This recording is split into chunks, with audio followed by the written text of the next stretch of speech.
All right, so now we are okay. Good evening and assalamu alaikum everyone.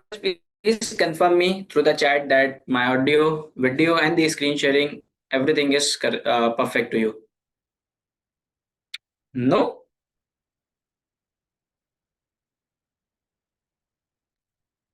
Perfect, perfect. Okay, thank you so much.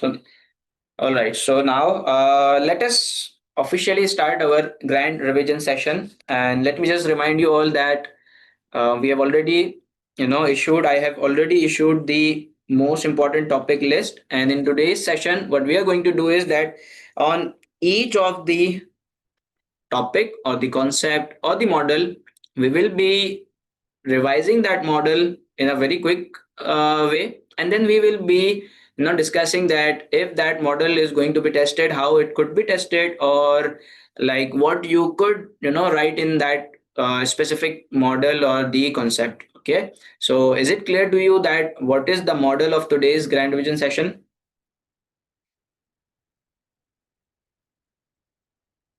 All right, so let us start from the PESTEL analysis, right? So the first thing, when I talk about the PESTEL analysis, we all know that the PESTEL analysis is used for the external environment analysis. All right. So, you know, these days examiner is not going to give you the question in a very easy way that this is the scenario, identify the PESTEL elements, and you know comment whether they are favorable or unfavorable. The examiner does one thing, that see, traditionally what it used to happen that you have to do environmental analysis, right? And based on that environmental analysis you identify like either risk or opportunity. Okay, and then based on this you recommend something.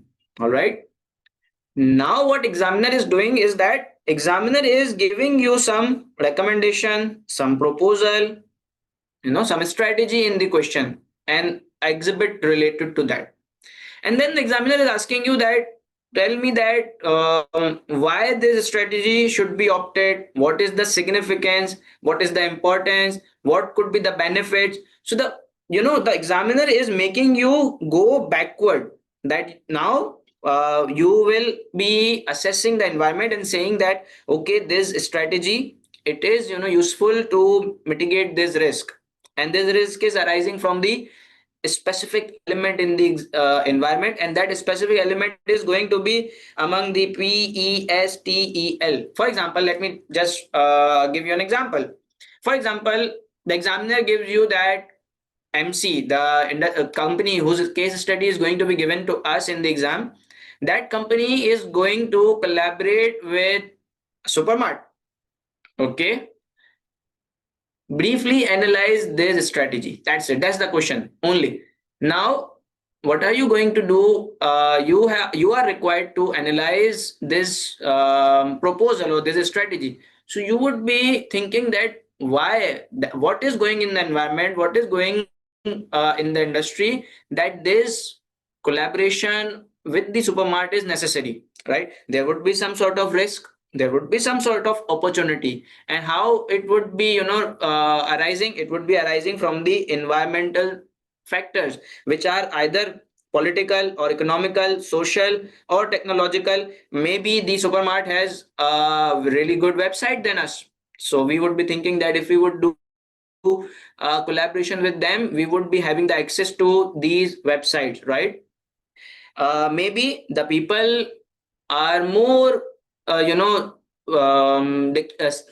slightly shifting towards purchasing things from the supermarts. They are more inclined towards going to the supermarts, superstores, and purchase things. So this is the thing in the environment, and that this is why the collaboration is happening. So these kind of things are happening in the background, and based on that strategy. So this is why the PESTEL analysis is very important. If you are thinking that the examiner is going to give you a very straightforward question that you have to identify the PESTEL elements and then do the comments on them, believe me, that's not going to happen. The examiner is going to make you work back in your mind and think that which of the factor is relevant to the risk or opportunity, which is why we are selecting or opting this strategy. And you have to analyze and assess that whether or not, based on the environment analysis, this strategy is good or not. Are you guys getting my point? Can you guys please confirm me that you got my point, how the examiner is going to make you think? Okay. So, nevertheless, let us quickly talk about the PESTEL. So, we all know that the P stands for the political environment. And whenever I talk about the political environment, my sole focus is on the government policies, government, the stability of the government, the sector which government is going to promote or the government is going to demote, or the problems which the government is facing, or anything in the environment on which the government is focusing really, right? So this is, so when I talk about the MC specifically, have you seen anything in the political environment of the pre-scene? Can anyone identify me what we have seen in the pre-scene regarding the political aspect? Let me combine political and legal as well, because there are laws and regulation related to our industry as well.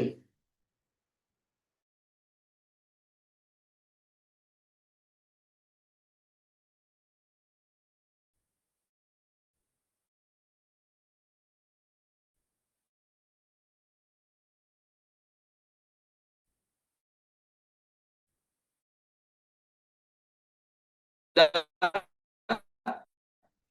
customers or the our clients, okay, so the government would be more concerned about the sustainability and the sustainability practices, like through which sources we are sourcing the ingredient, right? Are we following the health and safety regulation? Are we following the health and safety standards or not? Our product or our meal kits, how much they are safe for the people, how much they are harmful, right? These kind of things always comes into the laws and regulation and the political environment, that how much the government is concerned about these all things. Yes, AFSA, the regulatory body, government. Yes. So that is the political environment which you should be concerned about. Okay. Next, if I talk about the E element, that is the economical environment. So have we seen anything regarding the economical environment of the industry? I remember that the economical environment, it was a stable or growing economy, something like a favorable thing, well developed, good sneha. Okay. And also the people, when I talk about the S, that means the social aspect. The people, they are more inclined towards buying the things or the meal kits from outside because of their busy life and busy life in the in profession and the family. They are more focused towards meal kits. Hmm? Urban population 70%, their living standard, so somehow these both things are connected. So if the economic growth is good, the people would have a high purchasing power and they would like to spend on the meals or dining out or ordering the good meals. Can you guys please confirm me that is my voice lagging for you all? High disposable income, yes, yes. Okay. Okay, Manahil and Hassan. Okay, might be an internet issue, but let us, uh, keep it continue. If you guys do not understand anything, you can ask me through the chat. I will repeat. All right. So the other thing is that if I talk about the legal, so the legal is covered. Now we are talking about the ecological aspect. So is there anything given in the pre-scene about the ecological aspect? I have this pre-scene with me. Okay. So do we have anything related to the ecological aspect in the pre-scene?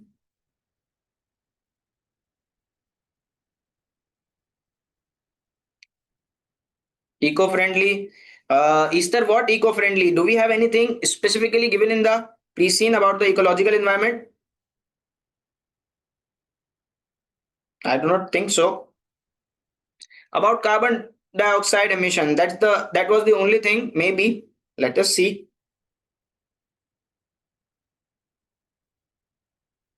There isn't.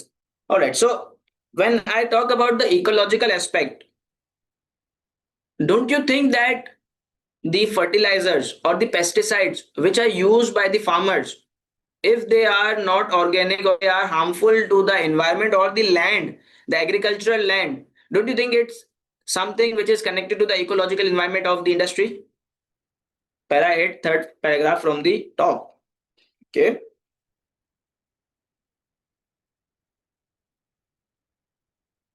Packaging must be recyclable. Yes, we had many things. It was about the preference of the company, that the company we are talking about, this company is very much concerned about the ecological practices. Company is concerned about the transportation routes. It is, doing a good partnership arrangement with the suppliers, with the distributor, in order to optimize the transportation routes and reduce the carbon dioxide emission. The company is trying to is working closely with the suppliers, to use such material in the production of the boxes which are used, so that they can be recyclable, or they are 100%, or some biodegradable words are used in the pre-scene. Yes. So somehow I feel like that the whole industry is focused on the sustainability things. And if even if the industry is not focused, it is in our values as well, right? The thing of the sustainable practices or the ecological practices, it is included in our in our values. And I also remember one thing, that there was something in the pre-scene about this ecological aspect, that we have work with the supplier and we are ordering that much quantity only, and which is for our immediate use. So resulting, because of this thing, our waste has significantly reduced as well, and we are only doing below 2% or 1% of the waste which we are ordering. Yes, 1%, right? So these are the things which are connected to the ecological aspect. Political and legal we have already covered. So is there any question related to it, or we can move forward?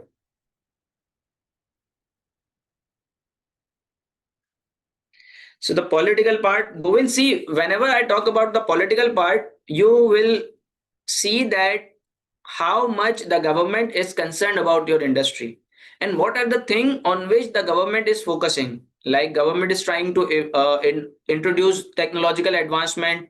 The government is trying to implement some strict quality standards. The government is trying to implement some strict safety standards. So these are the things which you will always be looking at. You will always be looking at whether or not the government is stable or not. For example, if the government implements some policies and you change your processes, your suppliers, your customers, everything according to the new policies. And after 1 year or 2 years, the government changes and the new government makes some other policies, and you have to comply with it. Otherwise, you will be facing the fines, penalties, and your license could be revoked as well. So, don't you think that the government aspect or the government policies are very important to us? Yes, good, Rehan. Okay, okay, right. So now, let's talk about the other topic, the Porter 5 forces. So when I talk about the Porter 5 forces, can you guys tell me what are the element of the Porter 5 forces? Bargaining power of customers, suppliers, substitute, new entrants, and the existing library. The higher they are, the more problematic it is for me as a business leader, right? So when I talk about the customers, they have many options. What do you think? They have Many options. Yes, they are in power. But what about now think with a broad mind. What about your customer is demanding sort of meal kit or the variety of items which are only produced by you, a niche market. Hmm? What if it is the case? Then who is powerful? We have the power. So this is how we are going to think that if in scenario there is a case that your customer base or specific market in which you are going to enter or you are going to target or you are analyzing, you have to check what is the situation, and based on that you have to evaluate who is the powerful one. Is it clear?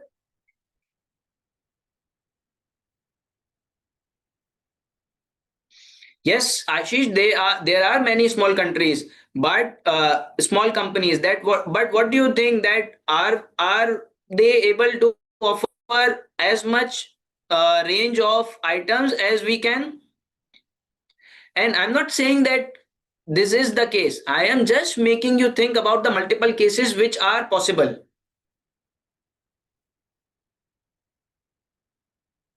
Yes, in a general way, as looking at the pre-scene right now, the customer has the high bargaining power because the customer has many suppliers. Not only the supplier, customers also have the substitute as well, because other than the meal kit, they have the heat and eat option as well. They have the dine-in option as well. They have the option to order the ready-made cooked food as well. Okay, they have the option of supermarts, superstores, takeaways. So right now the customer bargaining power is high, but I'm just trying to make you think that there could be the other scenario as well, which is given in the exam. So you have to think with a broader perspective and not to get confused that, sir, in pre-scene it was, very clear that the customer has the high power. How can we think that the customer has low power?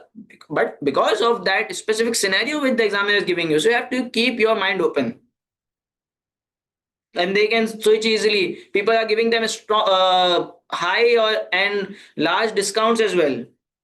Next thing, if I talk about the suppliers, what do you think? What is the situation here? When I talk about the ingredients provider, we had some like 300, more than 300 ingredient providers. It was written somewhere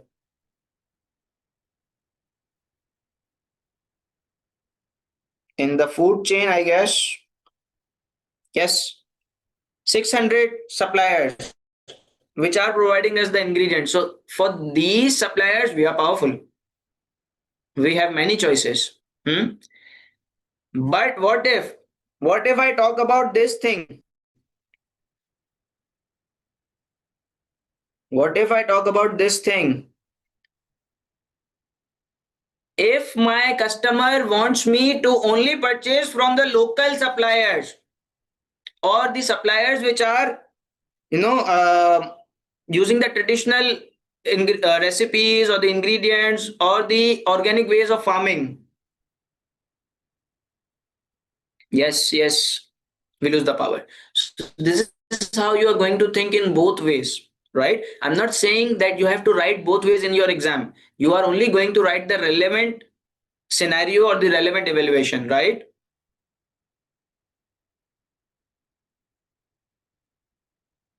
Yes, for the packaging thing, when I talk about the packaging, there we have only one supplier.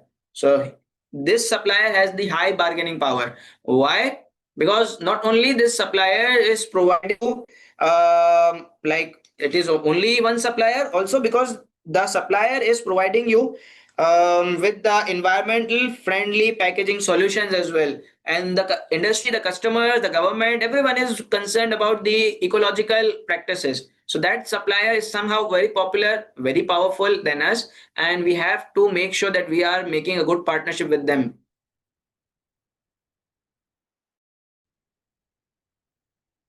Good, Rehan. Good. Right.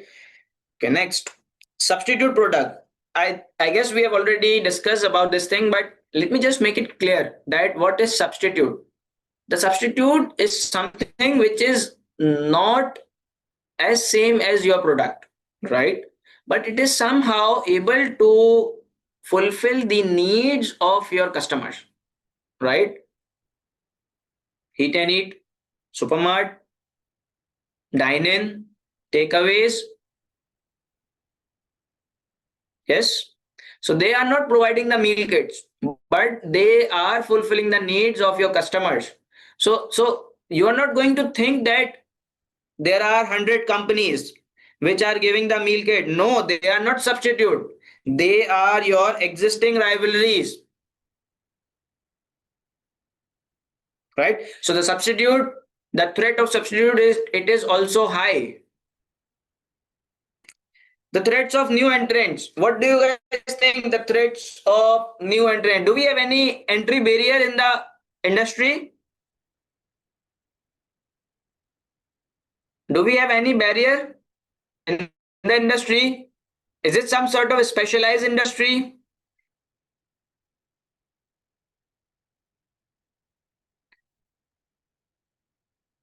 Yes, the market is expected to grow. The new people are coming into the market. Also, the freshie, it came into the market, right? There is no barrier in the market. There is nothing specialized into it. Believe me, this industry, it is not that specialized which you are thinking. So the new entrants, the threats of new entrant, it is high. Okay. And when I talk about the existing rivalry, so let me go to the existing rivalry thing, and it is given here in the pre-scene.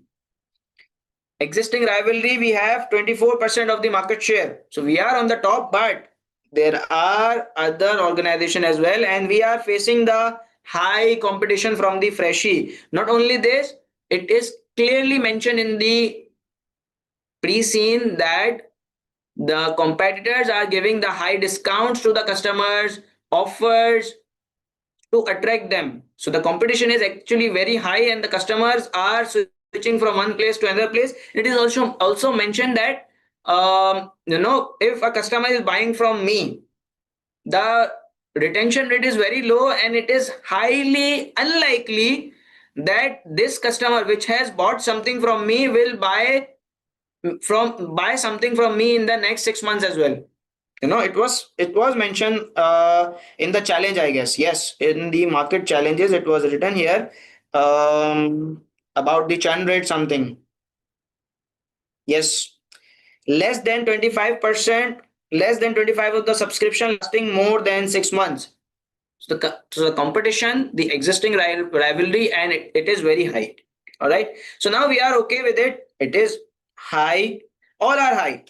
Now I want you guys to think of the ways in which I can reduce them.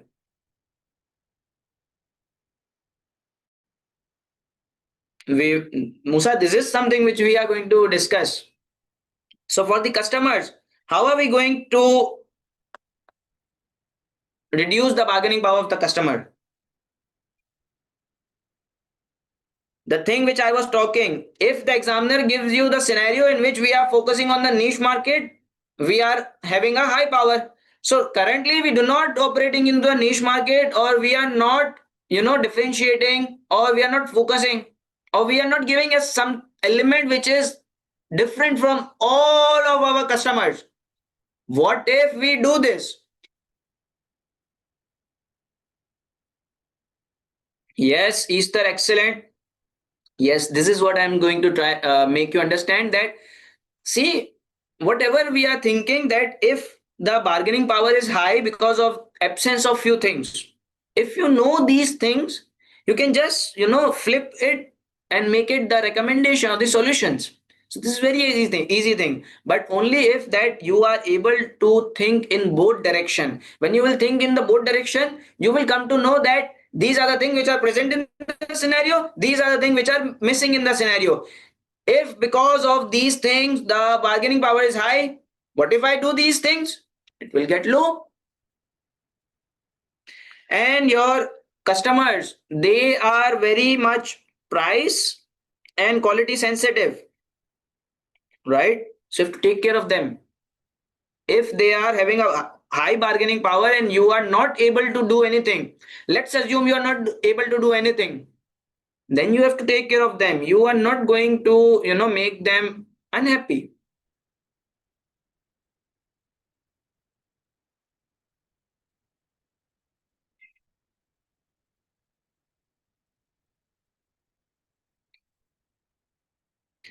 Rehan, is saying that why the new entrants threat is low, because the high capital requirement. Obviously, every business need the capital, but the high capital, extreme high capital, or some specialized machinery or the factory, I do not think it is required in that. Even the production process, it's very simple. The large space requirement, obviously, every business has to have the warehouse. Like this is not something specific. Large manpower requirement, I do not think so that it is somehow mentioned in the scenario. Like if you are going to make a company, obviously we need the employees, so this is going to be in every case. But that doesn't mean that the threats of the new entrant is high.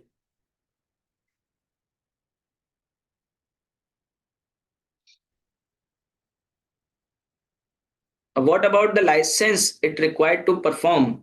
Is there any license thing in the pre-scene? Right now I'm not able to recall it. Maybe I'm missing it. Okay, where? Can you guys please locate me? If it is, yes, yes, that is going to be the you can say the barrier as well. Page 5. Okay, let me see.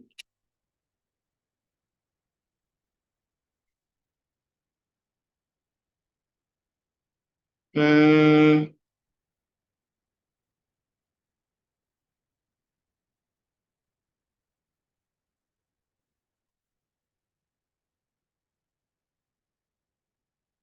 I cannot see, but anyhow, let's not waste time. That if there is a license requirement, if you are saying that there are few complexities in designing your logistic routes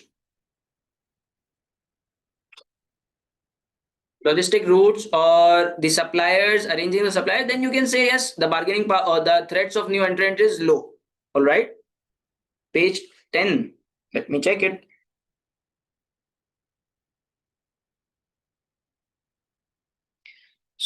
Yes, yes, there is written that uh, you have to have the license and you have to go through a security or the rigorous external checks every 6 months to have that license to continue this in this industry. Then you can say that yes, the threat of new entrants are high. Yes, you're right. Now what if I say that what you can do to reduce the bargaining power of the suppliers? What you can do? It's very easy. That you are now currently sourcing from only one supplier. Increase your supplier base. Hmm? Try to source some kind of standard product, standard kind of raw material. I'm not saying that you lower your quality, but the standard or the general kind of product, if it is possible for you, because right now you are differentiating. Exactly. This is the point, Sultan. So now the substitute, threats of substitute, how you can lower it. Is there any way to lower it? Yes, sure. Marshi, diversification. So for the substitute threats, either you can start to produce the substitute. This is the very basic idea that you go into the substitute market as well. You go towards the diversification, or you could make your product such different from others that it is not easy to substitute. Or either you try to lock in your customers for a longer period, right? So that the shifting cost becomes high for them. So they do not move to your substitute. Differentiate your product, start producing the substitute product, or make some kind of arrangement with your customers so that the shifting costs become hard for them. For example, you can do some contracts with the large corporates for providing the if you are entering into the cooked meal market for the meal kits, large corporates, this is not possible, but you can do large month-wise subscription with the customers and they have to pay in advance. But obviously, why would they do this? Because they have many other options. So this is very unlikely option.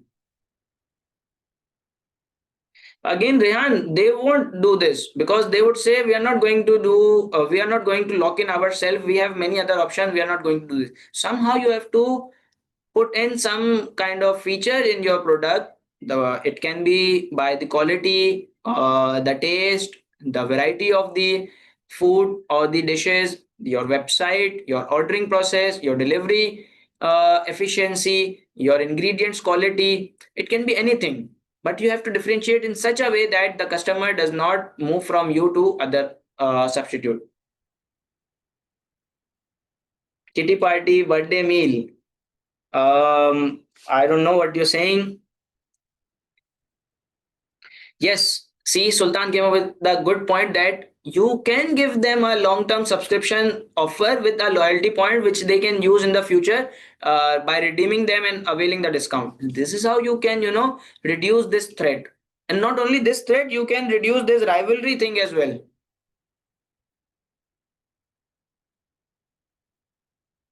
Okay. So now if I talk about the new entrants, how can you reduce it? Right now you do not have the power to do some kind of things, but what you can just do that even if they are entering, do not let them grab your share, do not let them snatch your share. How? By applying the customer relationship programs, the increasing your customer loyalty, brand image, good marketing, personalized marketing, personalized menu offers, personalized dishes, which see, you are offering the meal kit on the standard basis. How about if you provide them a personalized option so they can make their own meal kit? This is how you are going to increase, not only increase your customer base but also to retain your customers and not allow these entrants to settle easily into the market. It's not really easy, Sultan. It's not really easy that you lobby with the government. It's not really. And the other thing is that existing rivalry. So whenever I talk about the existing rivalry, everything comes into play. That you make your product good, you do good marketing, you source good ingredients, you do long-term uh, partnership with your supplier to avail the continuous supply of your raw material or the good discounts, good terms of payments, optimizing your routes so that your cost is reduced, presenting yourself as a sustainable organization, because we all know that this will also increase your reputation or your brand value. Yes, patent your new recipe with the chefs or do the collaboration with the celebrities or the chefs. Also, not only this, you can do a JV or strategic alliance with the supermarts or the superstores so that you can reduce the existing rivalry. You can increase your product or customer reach. So not only the bookish ideas, you can use the other concept as well into this, like customer relationship management, data analytics, big data research, uh, six eyes of e-marketing, applying the personalized marketing, JV and strategic alliance. You can reduce the existing rivalry.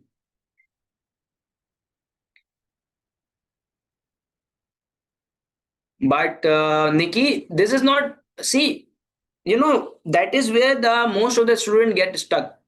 We are not going to think that what if I am going to give the customer option of the personalized recipe, then I would not be able to manage my inventory. See, this is the next step. This is just a recommendation which I am giving, and the recommendation, it is valid and it is correct. How we are going to do, you not need to think. Okay, because somehow if there can be the scenario that one recommendation of yours is contradictory to other recommendation, you're not going to think that if I have suggested this thing, I cannot suggest the contradictory thing. Okay, you're going to present your ideas, you're going to present your recommendation, and then let the board decide. So you have to think like this. Okay, Nikki?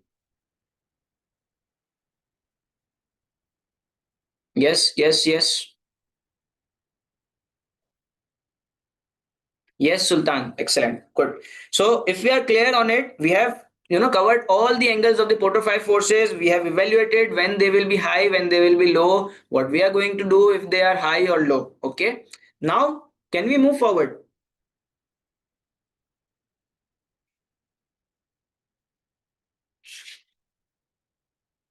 Yes. Okay. So now we have the other, that is the Porter diamond.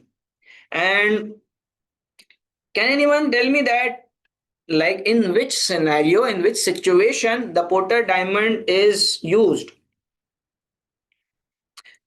And you know why I am asking this? Because if you know this, then you can handle this model very easily. Otherwise, it is a kind of tough model. No, no, no. This model evaluates why the specific industry is successful in a specific region.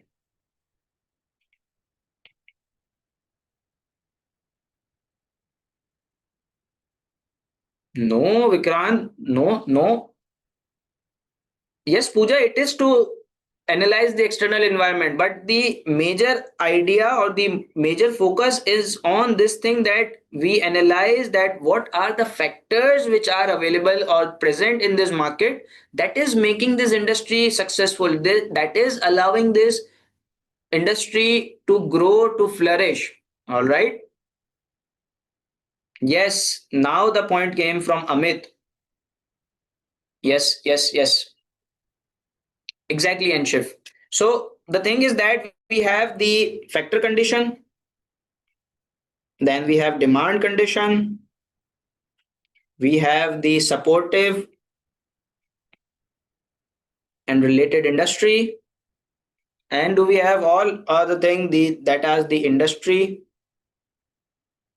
structure and rivalry, right? The factor conditions, demand conditions, supportive industry, and the structure of the industry or the rivalry. Harshi, we are not talking about the critical success factor. No, no, no. Yes, you can say that the critical success factor of the country in that industry. You can say this thing.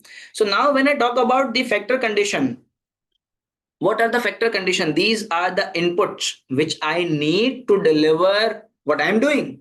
Okay. So in this industry, what do you guys think? Um, is it a good country for this industry or not? First, tell me this thing. Is it a good country?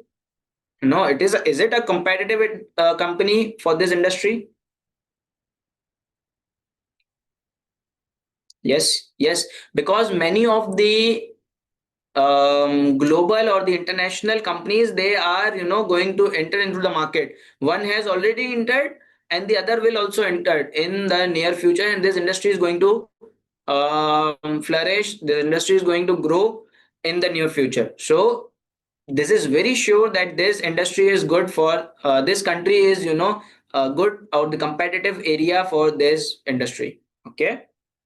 So now when we talk about the inputs, so the input number one thing is that there has to be people who are making the ingredients, who are producing the ingredients. So the farming, do we have the farmers?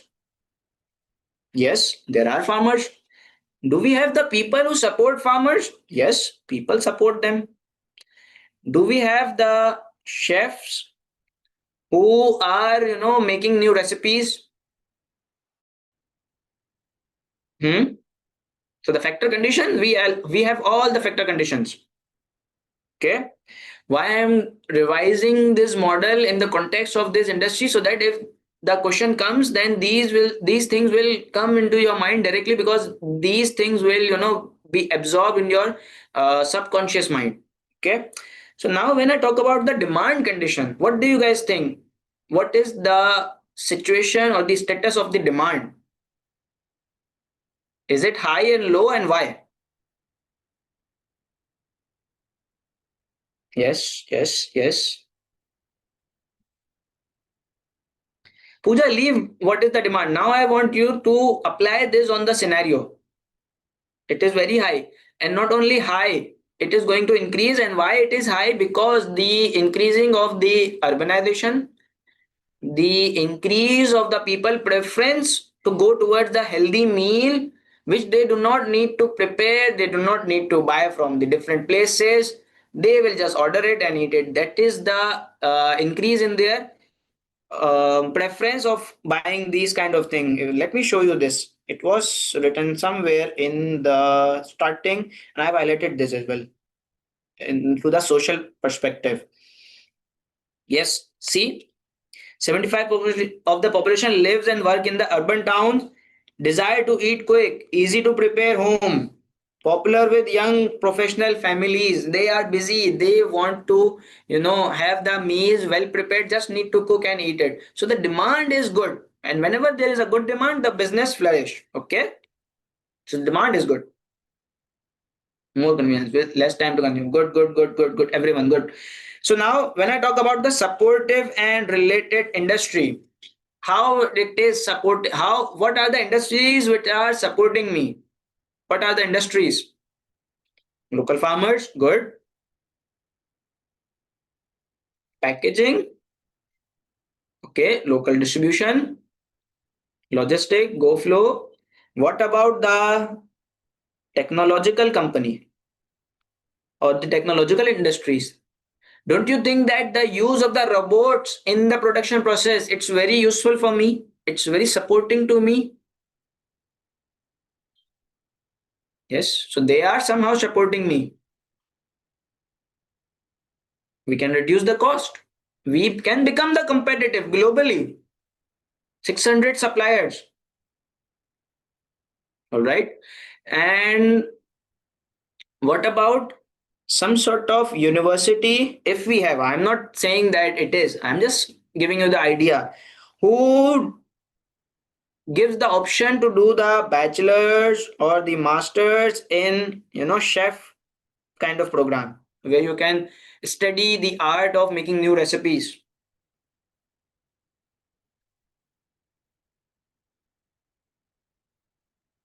No, I'm not saying, Sultan, it is flourishing, but I am just giving you the idea that this industry is also supporting us. And obviously, when we are using them and we are able to, reduce our cost using them, that means that it is supporting us. If it is, growing or not, I don't care. It is supporting me. That is my point.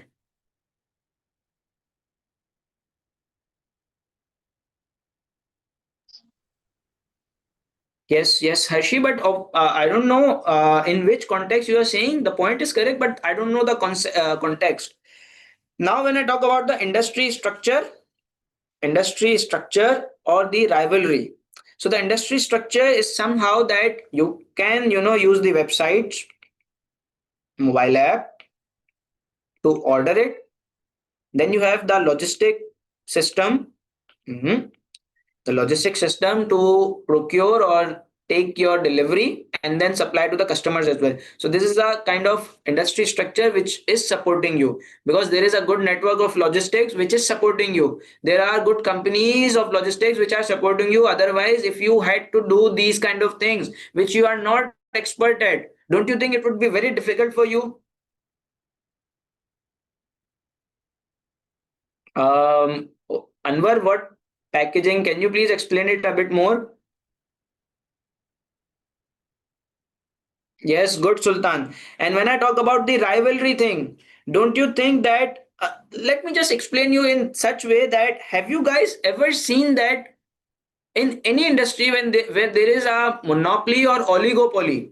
I hope that you all have studied economics a bit. So the monopoly is that there is only one provider of the goods or service. That company is the worst company ever in the world. The service level, the quality are pathetic, and the prices are extremely high. Why? Because they know that no one is going to give them a competition. The customer do not have any option.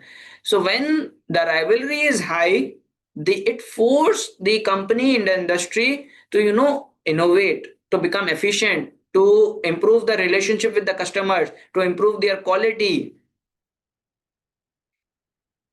Yes, good. Okay, Ashish. Freshie is an international brand. The international brand is coming to give you the competition. So it somehow changes the environment of the industry, that everyone do the innovation, try to become better, and while competing with each other, they reach such a stage or such a state where they become better than all over the world, and that is how they become very good. So that is what the Porter Diamond teaches you, that why this industry is growing or flourishing in that part of the world. Packaging, we do this. Oh, you are saying the packaging material? I have somehow included in the factor condition, Anwar.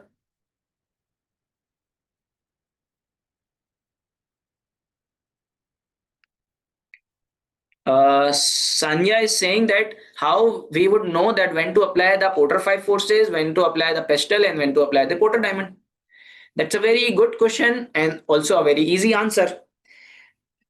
Everyone, when I'm talking about the country environment, okay, and my student know this thing very well because we have studied it in very detail. When I talk about the country environment, when I talk about the industry environment. So for the industry environment, we have two models. Porter 5 forces, we have the strategic capabilities. All right. And when I talk about the country environment, I have PESTEL, then I have the Porter diamond. And when to use which model? This is the question.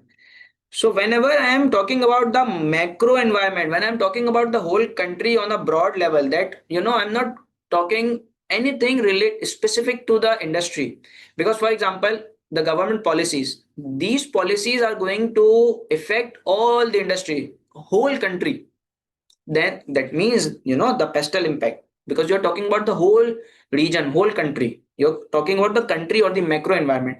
Economy, it is going to, if the economy is going towards upside, it is going to affect everyone. If it is going to downside, it is going to affect everyone. Social aspect, technological aspect, ecological aspect, the legal aspect, these are all things which are going to be affecting everyone, not the specific industry, right? And the Porter diamond, when I talk about the Porter diamond, it is also focusing on the country, that what are the factors which are present in the country which is supporting the industry. Let me repeat it again. Porter diamond always talk about the things or the factors which are present in the country or the region or the environment, which are supporting, which are making the industry successful, right? Then when I talk about the industry, I zoom in and go to the specific industry. And in industry, what I find? I find I find customers, I have suppliers, I have the substitutes. Then what is in the industry? I have the risk of new entries. I have the risk, I have the existing rivalry, right? So these are the things which we study in the Porter 5 forces. So whenever you are talking about the level of competition or the intensity of the competition within the industry, okay, within the players or the, I would say the, yes, players of the industry, which makes the industry, you are going to apply the Porter 5 forces. And the strategic capabilities, they are talking about the resources and the competencies which are required to operate in the industry. For example, if you are going to operate in this meal kit industry, can you do this without having a chef who is going to make a recipes? No, these are the basic and the fundamental things which you need. Can you operate in such industry, which is operating through the e-commerce without having a website? No, you have to have it. Okay, so these are the strategic capabilities. Is it clear? For Porter Diamond, Anwar, see, for Porter Diamond, for example, let me give you an example. You all have heard that the Germans, they are known for the cars worldwide. Their cars are, top class. Okay. Have you ever wondered why? Why only Germany? Hmm? Why Germany? Because there are some factors in Germany which supports this industry, and Porter Diamond focus on those factors. Porter Diamond helps you to identify those factors which are present in the environment which are helping the industry. Okay, because they like. Okay, good. Demand condition and factor condition, that is what we have. All right, so if we are clear, let us move forward. And now we have the SWOT analysis. So the SWOT analysis, again, if you guys are thinking that the examiner is going to give you a very straightforward question that identify the strengths, weakness, opportunities or threat, believe me, that's your misconception. Examiner is going to give you a scenario, okay, and then you have to identify that if we have strength related to the scenario, if we have weakness related to the scenario, or which are the opportunities which we are going to avail if we are going to adopt this scenario. For example, let me give you an example that what if we are going to based on the our external and the internal analysis, we are going to do the collaboration. We are going to do the collaboration with some chefs and celebrities, right? And why we are doing this? We are doing this because in environment there are many the customer, the competitors, they are giving discounts. There is a threat of new entries, right? The customer has many options. So we are having these kind of risk and we want to reduce them. So this is the strategy, and now you are required to apply the SWOT model. And if the examiner is not going to give you the specific SWOT model, somehow you are trying to have something from the SWOT model to apply it here. What are you going to give this? Those metrics can use your strength to remove the threats. Yes, yes. So when I talk about the SWOT to be applied here, don't you think that if you are doing the collaboration with the chefs, okay, with the chefs, so your the chef is going to give you the recipes, okay, and then if you have a good website, you can market those recipes on your website. It's a strength for you, okay, and also you have the ingredients which you can use to make these recipes. It's a strength for you.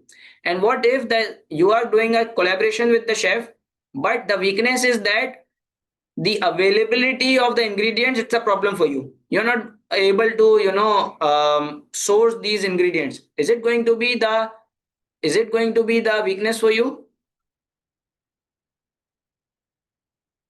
Yes. This is the opportunity, Pooja. This is the opportunity. You can do this. And by availing the opportunity, you will make it your strength that now you can offer the multiple recipes. Hmm? And what about the threat? What about the threats? Don't you think that if your competitor is going to attract that chef from you, or if the chef is not able to innovate or make new good recipes, recipes could be copied. Competitors are going to collaborate with better chefs or the celebrities. Hmm?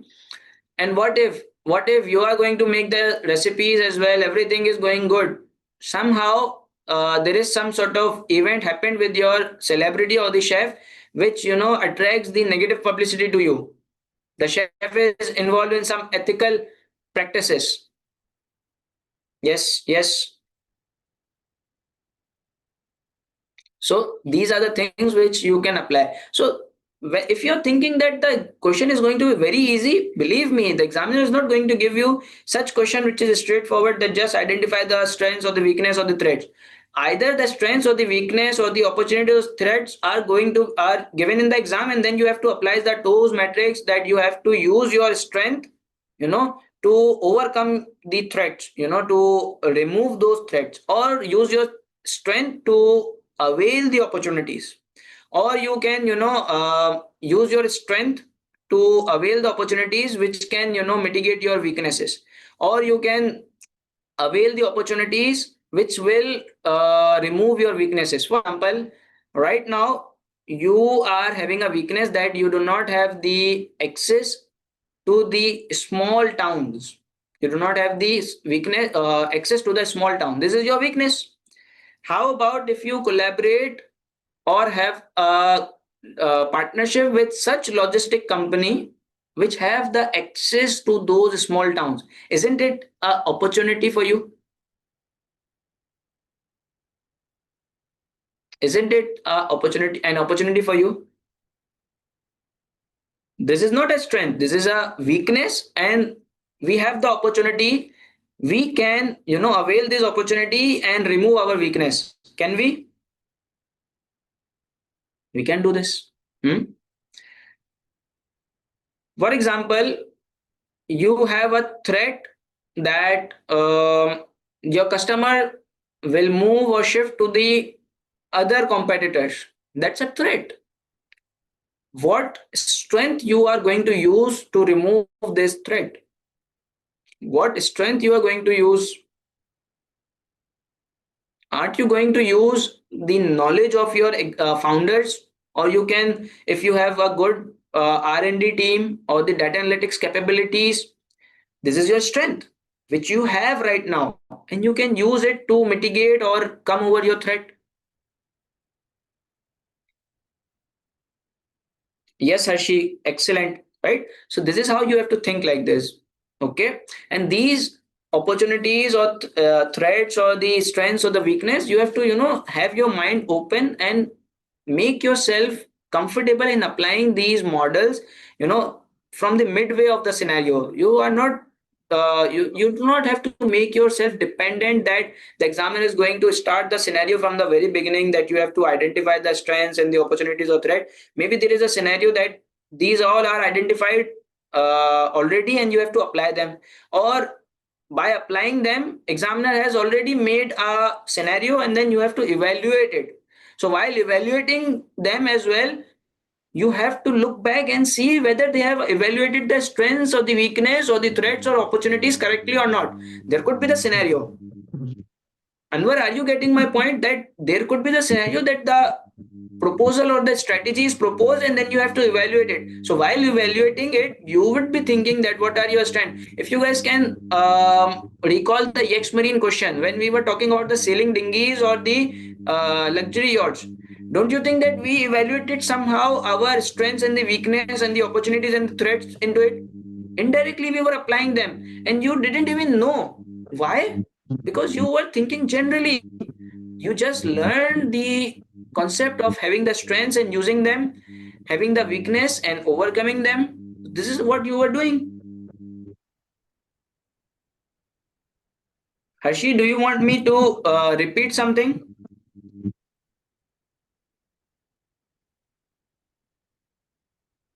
Do you want me to repeat something? Okay.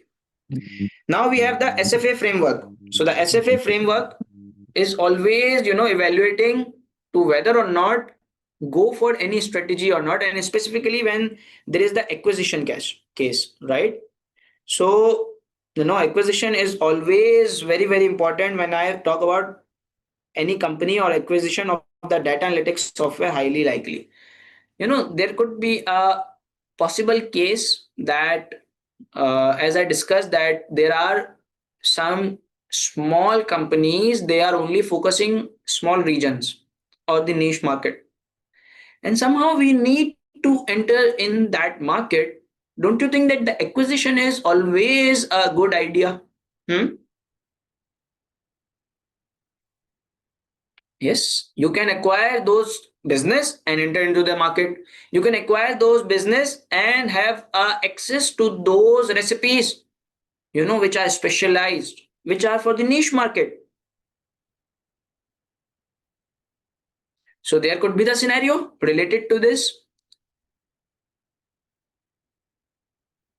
JV with supermarket,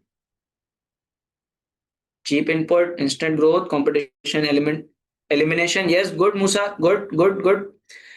So these are the things which could be tested in the exam. So now this is the scenario which I have made. Okay. But sir, how we are going to, evaluate it, whether or not we should go with it or not? Is it a viable option or not? Okay. So when I talk about the S, F, and A, all right. So the SFA model, it talks about the suitability, it talks about the feasibility, it talks about the acceptability. And don't you think that when I talk about these, there are also the involvement of the environmental aspect, the acceptability by your stakeholders, government, shareholders, society, employees, right? So without even knowing, you guys are applying these things. Why? This is why always says that these model doesn't teach you something. They develop the skills so that you can think in a broad way in considering everything. When I talk about the suitability, don't you think that the strategy, it comes into your mind? Don't you think that the strategic position or the competition of the company or your competition strategy, it comes into your mind? When I talk about the feasibility, the strengths of your company, the weakness of your company comes into your mind. So this is how I want you to think, that you are not bound by any model. These model are supposed to teach you how to think, how they develop the skill to you to think about everything in the environment, in the company, everywhere, and think about your business and the stakeholders, and just think that you are the head of the business and you are thinking about everything. So now when I talk about this suitability, so the suitability always talks that whatever the step you are going to, whatever the strategy which you are going to apply, is this strategy aligned with your strategic overall strategy, the overall organization strategy, right? Because if any strategy is going to take you away from your overall objective or your overall strategy or the target, this strategy is useless. This strategy is waste of the resources, right? Okay. So you are going to think like this. For example, if I'm talking about, we are going to acquire a company who is, for example, a cost leader company. The company is producing the products or the meal kits which are of a lower quality and it has a good customer base. Are we going to acquire it? Are we going to? No, because right now we are differentiating. Hmm? We're differentiating, and we are differentiating on which thing? We are differentiating on the basis that we are the one who use the locally sourced ingredients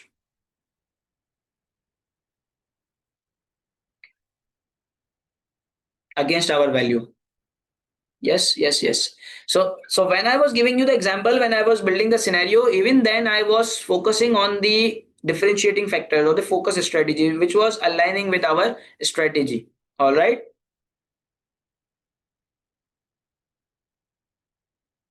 Yes, Sultan. Yes, it is not fair. It is correct to say. We will talk about it, Harshi. See, this is the problem which I need you to think, that whenever we are talking about the suitability, do not think about the acceptability. When we are talking about the suitability, even if when you are drafting your answer, do not think about the acceptability thing, because I have checked the mock of the students, what they are doing, that they are drafting or adding the things which is related to the acceptability into the suitability point, and they are just creating the mess. I do not want you to do this. When you are talking about the suitability, just think about it, right? Now if I talk about the feasibility, so for the feasibility, what are the few things? The number one thing is that the funds. Do you have the funds? So right now the condition of the MC, it is quite good. Although the revenues are increasing, the customer base is increasing, everything is going good. Right now there is nothing such indicator is given that shows that the company is having a bad performance. Financial resources we are also listed. Okay, so we are listed. It is easy for us to raise the capital as well. Also we will talk about that, how we are going to see these are aligned. One thing we know, these are aligned, but how we are going to execute this strategy or the strategic objective. So you have to think like this. The feasibility thing always talk about executing the strategy. Here you plan and see whether or not these two things are matching. You see that the plan is good, and now you are going towards the execution phase, and you see, do we have the do we have the control over these things? Are we going to able to control the market, niche market? Do we have the knowledge of those customers in the niche market? Do we have the expertise over the recipe making of that niche market? What if the chefs which are making these recipes left us? Okay, these are the things which are procedural nature in the feasibility thing. We always think about them. Exactly, Sneha. Yes, Mundia, Pooja, Anshef, Amit, good. And when I talk about the acceptability thing, in acceptability, these are the stakeholders which we look at. These are the major stakeholders which we look at, and these major stakeholders varies from case to case. But in every case, there are few stakeholders which are always key players. Number one, your shareholders, your customers, your employees, government, regulator, and to somewhat level, here let me include the directors. To somewhat level, your suppliers. Okay. Yes, we talk about the, in the order. See, Govind, we are not supposed to, make a decision on based of only this thing that the shareholders are going to accept it or the customers are not going to accept it. You have to think broadly. First, when you're talking about the shareholders, just think about the shareholder, whether or not they will accept it or not. Move ahead, think about the customers. And then finally, when you have drafted your whole answer, and then you have to give the recommendation, because in SFA framework, it is normally asked to give the recommendation. So then you will think that based on suitability thing, it was okay. Feasibility, yes, we had. Acceptability thing, shareholders are happy, but the customer might not be happy, directors might not be happy. So you don't need to think a lot. You just have to mention these facts based on your evaluation in each step into your recommendation, and you have to just recommend that I feel like that we would not be able to do this or we should not do this. And you are not going to make yourself confused and, sir, what if the shareholders are agreeing but they all are not agreeing? What can I do? Can we do this or not? You don't need to waste time in the exam and thinking this thing. Just mention that shareholders are going to accept it, suitability is okay, feasibility is okay, but these people, they will create problems, so this has to be considered, and that thing. So you will mention that if you are going to accept the strategy or the step, make sure that you are doing the sufficient arrangement to keep them satisfied, because they are your key stakeholders. Yes, Pooja, you will write the conflicting views as well. If it is asked in the exam, obviously when you are talking about the shareholders and the customers, you would be saying that the customer would be asking the discount, but you're not always required to say that this is conflicting with the shareholder, because I remember there was a question which we did in the past paper. It was specifically required that you have to describe or mention the conflicting views. Okay. Anshika is saying, please repeat suitability. Anshika, suitability is the thing that whether or not the step which you are going to take, it suits with your organizational goal. Okay, this is the first thing. Now the question arises that what is our organizational goal and how the step is going to be suiting or not suiting with it. So the organizational goal is your values, is your mission, is your vision. Okay. So whenever you are going to talk about the overall strategic objective, you will look at the mission, vision, and the values of the company. And then you will see that the strategy which you are discussing in the scenario, is it going to be aligned with it or not? If it is going against it, it is not suitable for you because it is not going to help you to fulfill or reach your objective. Are we clear? No, Pooja, not necessarily required. Okay. So now we have the BCG matrix. So for the BCG matrix, we all know that the BCG matrix always talks about the portfolio management, and we also have the portfolio in this question is in this scenario as well. We have the portfolio of, let me show you, we have the portfolio of, mhm, it was mentioned somewhere here.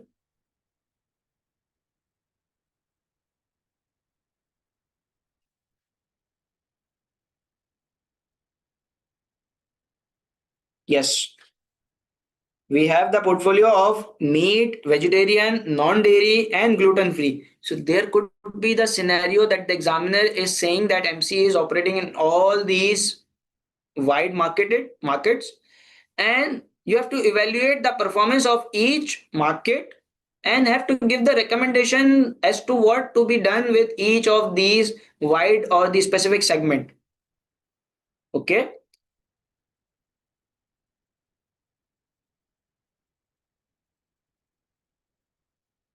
Are we okay with it that how the BCG matrix is going to be tested and when to know that we are required to apply the BCG matrix? So the BCG matrix is always applied when you have the multiple range of products or the portfolio, and you have to evaluate the performance, and based on the performance, or I would say the each portfolio, and then based on that evaluation you have to recommend that what should be done with each portfolio. And it is not necessary that you would be given four product, there could be less than four products as well, there could be only four products, and there could be more than four products as well. Okay, so you have to just apply the BCG matrix, and there is a possibility that the products or the portfolio which is given to you, there is a possibility that there is no product which is you know uh, falling into any specific box. Like for example, there is no product which is falling into the question mark category. There is a possibility, you don't need to be to get confused that if I that whether or not I'm making any mistake or I am not able to judge it correctly. Okay. Yes, I will. Yes, exactly, Sultan, it will be. Yes, the good example was Biago. So when I talk about the portfolio management or the BCG matrix always talk about the two criteria. The two criteria are the market growth rate, and then it talks about the market share of MC, the company which you are analyzing. Okay. So if it is high, if it is low, if it is high, if it is low. So when I say that the market growth rate is high, that means that market is going to grow in the future. And also your market share in that or in that product is high. So that means that you are having a star product with you. That product is star. whose market is going to grow, and also the market share, your market share is high. And when I talk about that, the market growth rate is high, but your share is low. Don't you think that it is an issue that market is growing, everyone is earning, everyone is successful, but you are not able to be successful, earn the revenues and the profit? So that means there is some problem, that is the question mark, which you do not know. Because if you knew, you would have solved it. So right now you don't know it. It's a question mark. It's a problem child for you. It's your problem child which you need to school down, right? Then we have, if I talk about that, the market growth rate is low, the market is not going to grow, okay? But you have a high share in that market. Right now you have a good share, but you know that the market is mature, it is not going to grow, and ultimately it will decline. This means that it is a cash cow, because this market or this product is going to give you the cash flows till the time it will go to the decline. Okay, and you are required to collect the cash flows. And I will separately talk about the recommendation that how to deal with these kind of products. Okay, I'm just now focusing on identifying them, and whatever I am discussing with you, I am focusing on the market growth and then the market share. This is how you have to present in your answer as well. First, in first paragraph, you will do your evaluation about the market growth rate, that market growth rate is high or not, what is the information given in the scenario which is giving you the indication that the market growth rate is high. And then you will say that whether or not your share is high or not. Okay, and then if we say that the market growth rate is low and your share is also low, so this is called the dog. It means that there is no charm in the market and you're not that well or having a good share in the market as well. So that's a dog product. Just get yourself away from it.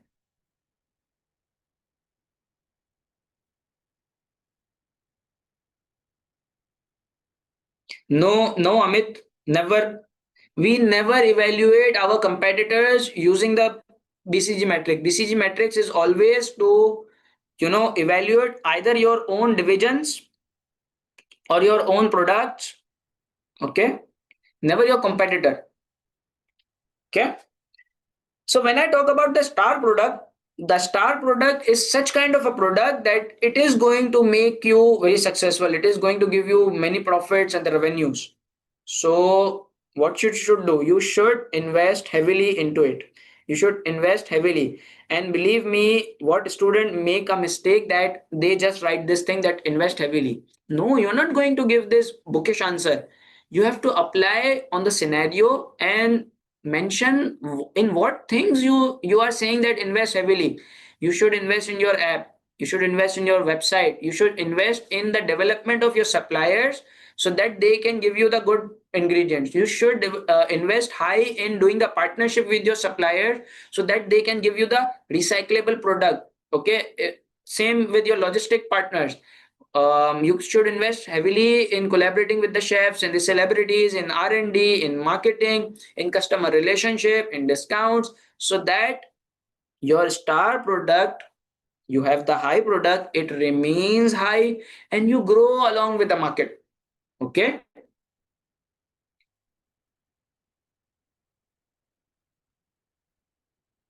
Ashish, even if you are not mentioning it specifically star, cash cow, dog, it's fine. As far as the examiner has not specifically mentioned that evaluate using the BCG matrix. If it is saying evaluate using the BCG matrix, then you should write the specific terminologies. If the examiner has not mentioned that you have to use the BCG matrix, but you know that for the portfolio management you are required to use the BCG matrix, you will use the BCG matrix. Okay, but you are not required to mention the terminologies. And believe, and Ashish, tell me one thing, what is the problem in just mentioning this star, cash cow, dog, or the problem child? Just mentioning it, I don't think that it's a big deal. Okay.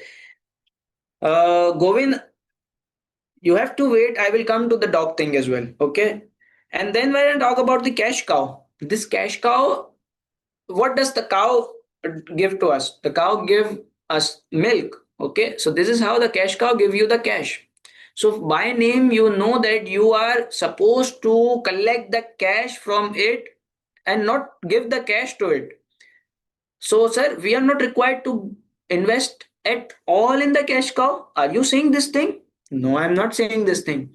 I'm saying that on net basis, you should collect. On net basis, you should collect. In star, there could be the scenario that in some days you are not collecting, you're not earning, but you are developing your market, you are developing your customer base, so that in future you have a good brand, you have a good product range, you have good facilities, you have good website, so that you can earn in the long future. But in cash cow, you are not going to earn in the future. The market is going down. So on net basis, harvest as much as possible, invest only to that extent that it will help you to retain your market share till the time the market is declining. Okay. Yes, yes, Harshi. Yes, Sneha. The other thing, the cash which you are collecting, what are you going to do with this cash? You are going to use it for the development of the star. You are going to use it to solve the problem of the question mark. Yes.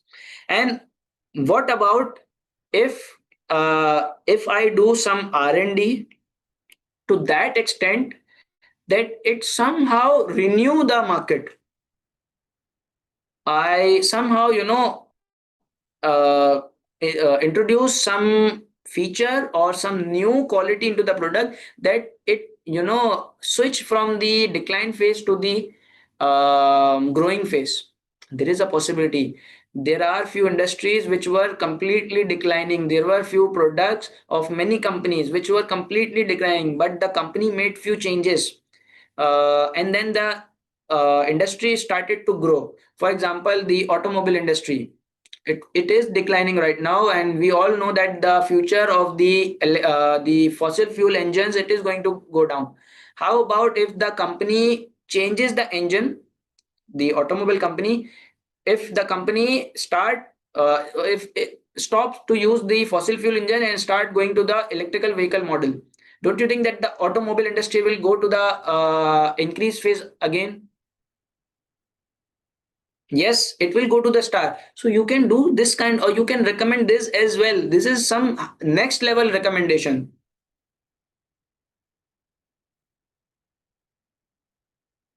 Okay.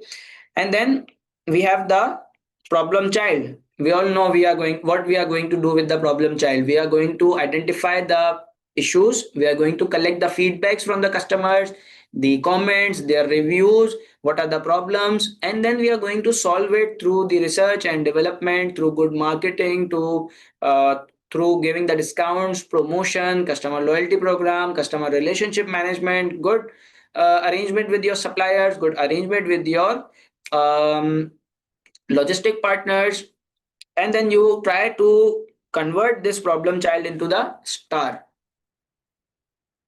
Yes, good.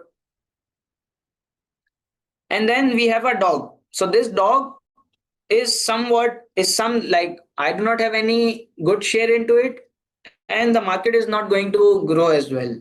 So there is no point in investing into it at all. The other thing is that many students get confused that either to withdraw immediately or hold the position for some time. How many of you have studied the concept in the costing that shut down or continue? Have you guys studied this model, the shutdown or the continue, where we see that the contribution margin is positive, continue it. If it is negative, if it is zero, still continue it. If it is negative, then discontinue. So the thing is that if this product is giving you profits, then stay into the market, collect the profits till the time it goes into the negative earnings. If it is giving you the negative earning currently, exit right now, immediately. Yes, excellent, excellent, excellent. Now you got my point, right? So the BCG matrix is clear. Everyone, please confirm me that is it clear or not?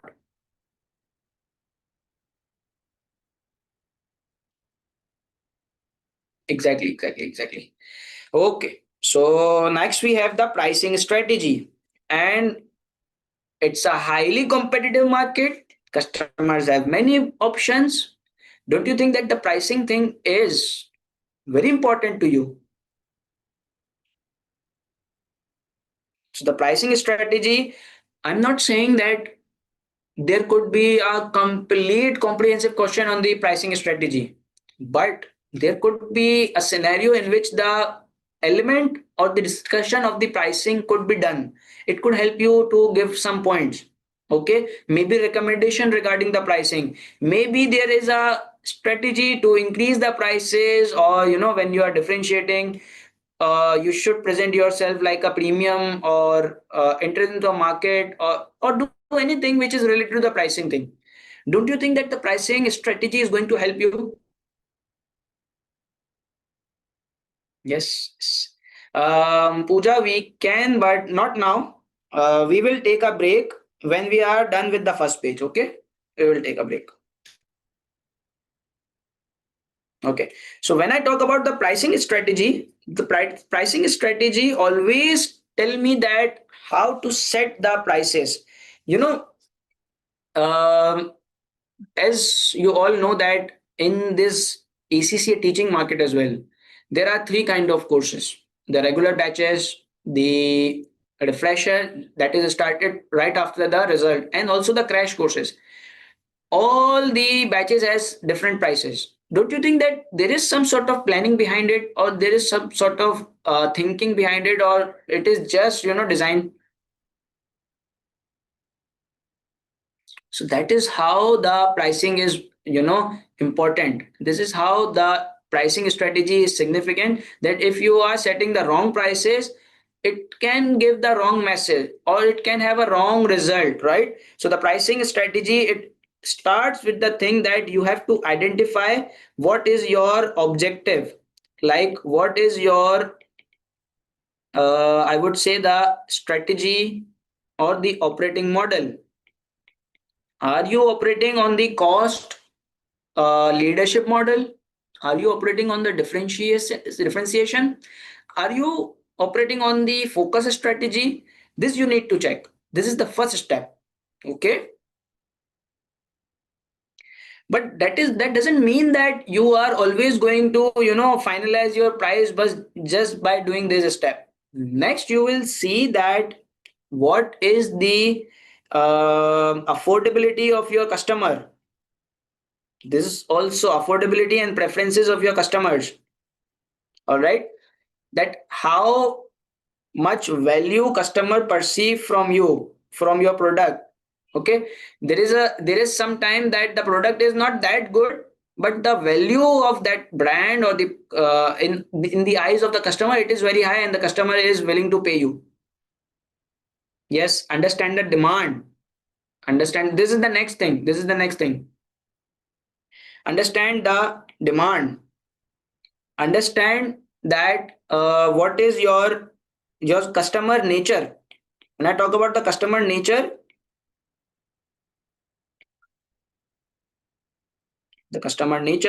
it says that are they concerned about the price or the quality.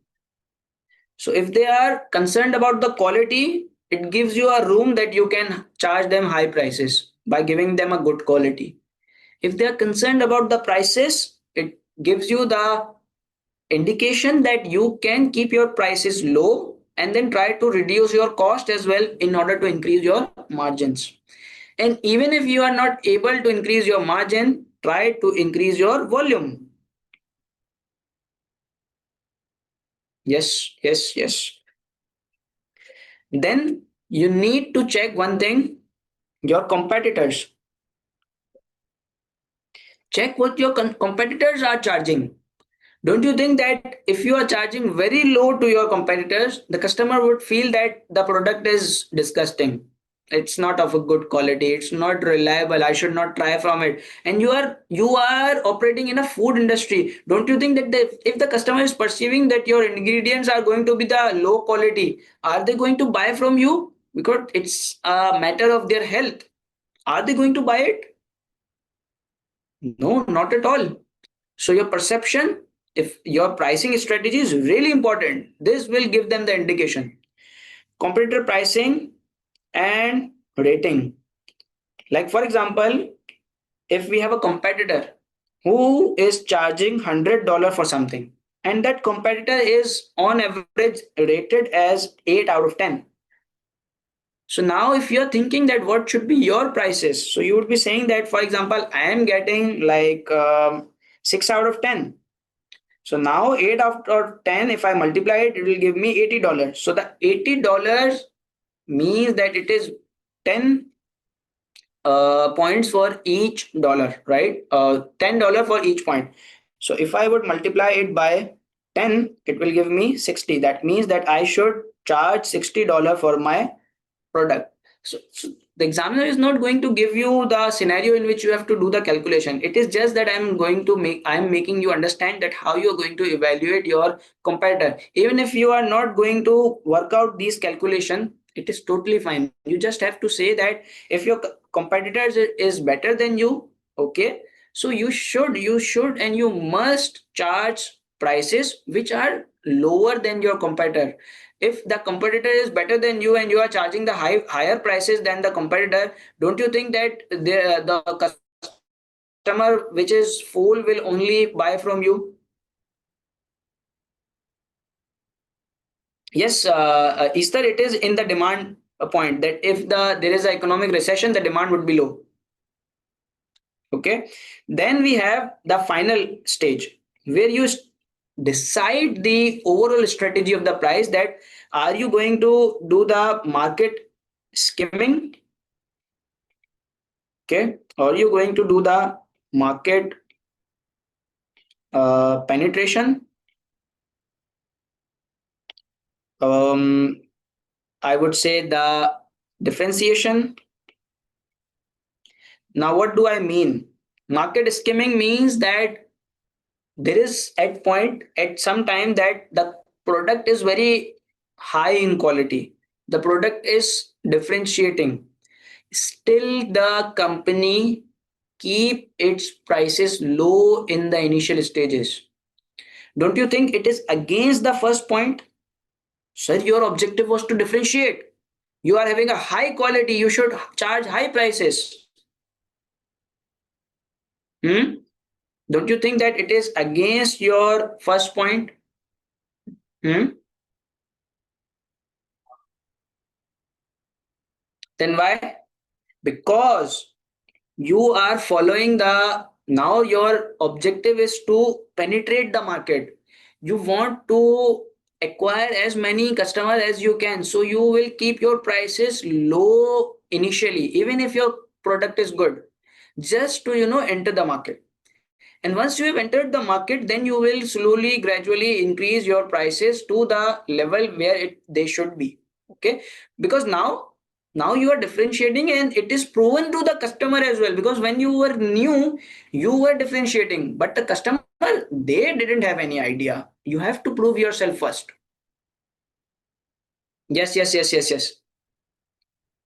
And the market skimming is that you skim the market and choose the niche market or the niche player or the specific segment, and you just say that okay, we are good with them, we are happy in only selling to them. Okay. And then the differentiation or the specific pricing thing is that you charge prices differently to the different customers or the different times. For example, if I would say that how about if we give them an option, that if you are ordering it in the peak hours, the prices will be high. If you are ordering in the like non-peak time, then the prices will be low. What if you are having a subscription in advance for the month, the prices would be low. What if you are going to order just 1 day before, the prices will be high. So this is how you are differentiating with the customers and giving the same product. The product is not changed, but your prices are changed because of the some factors. Yes. Exactly. That, like bus ticket, airline ticket. Even if even here as well in the teaching industry, the course or the product is same, but it depends that in which group you are, regular, refresher, or the crash. And also, when I talk about the transportation industry, we all know that in peak hours the fare rate is high, in non peak hours the fare rate is low. Exactly. Good, Hershey. The subscription customer can have the option or the benefit that they will not be charged the delivery cost, but the other will be charged. So this could be the thing. And based on these all element, you are not going to see any element in the isolation. You will consider everything, and then believe me, your examiner doesn't want you to give a absolute price. Your examiner wants you to evaluate the pricing strategy based on this criteria, that as per this criteria, prices should be higher. Based on this, lower. Based on this, lower. Based on this, lower. And then ultimately, you would say that you should keep your prices a bit low. You are not required to give the absolute answer or even the range. Okay, are you guys getting my point, that you just have to do your give your comments based on the scenario and based on your knowledge by applying the criteria. Yes, discriminating. Yes. Next, we have the Ansoff growth matrix. So the Ansoff growth matrix, why is it relevant here? Because product development seems to be lacking currently. Also, there could be scenario to backward integration by producing the ingredients, right? So we all know that how it is important to frequently innovate new dishes or the new recipes, right? And also, if you could do the backward integration and start producing the ingredients by yourself, so that the it will, give the society one good thing as well, that you are following the sustainable practices as well, you are employing the farmers and the employees. So this could give you the good benefit. And also the thing is that I remember there was a student who was saying me that, sir, if we are going to give the customer option of this personalized meal, how we are going to able to source the ingredients, how we are going to manage our industry? Are you getting this answer now? Are you getting the answer now?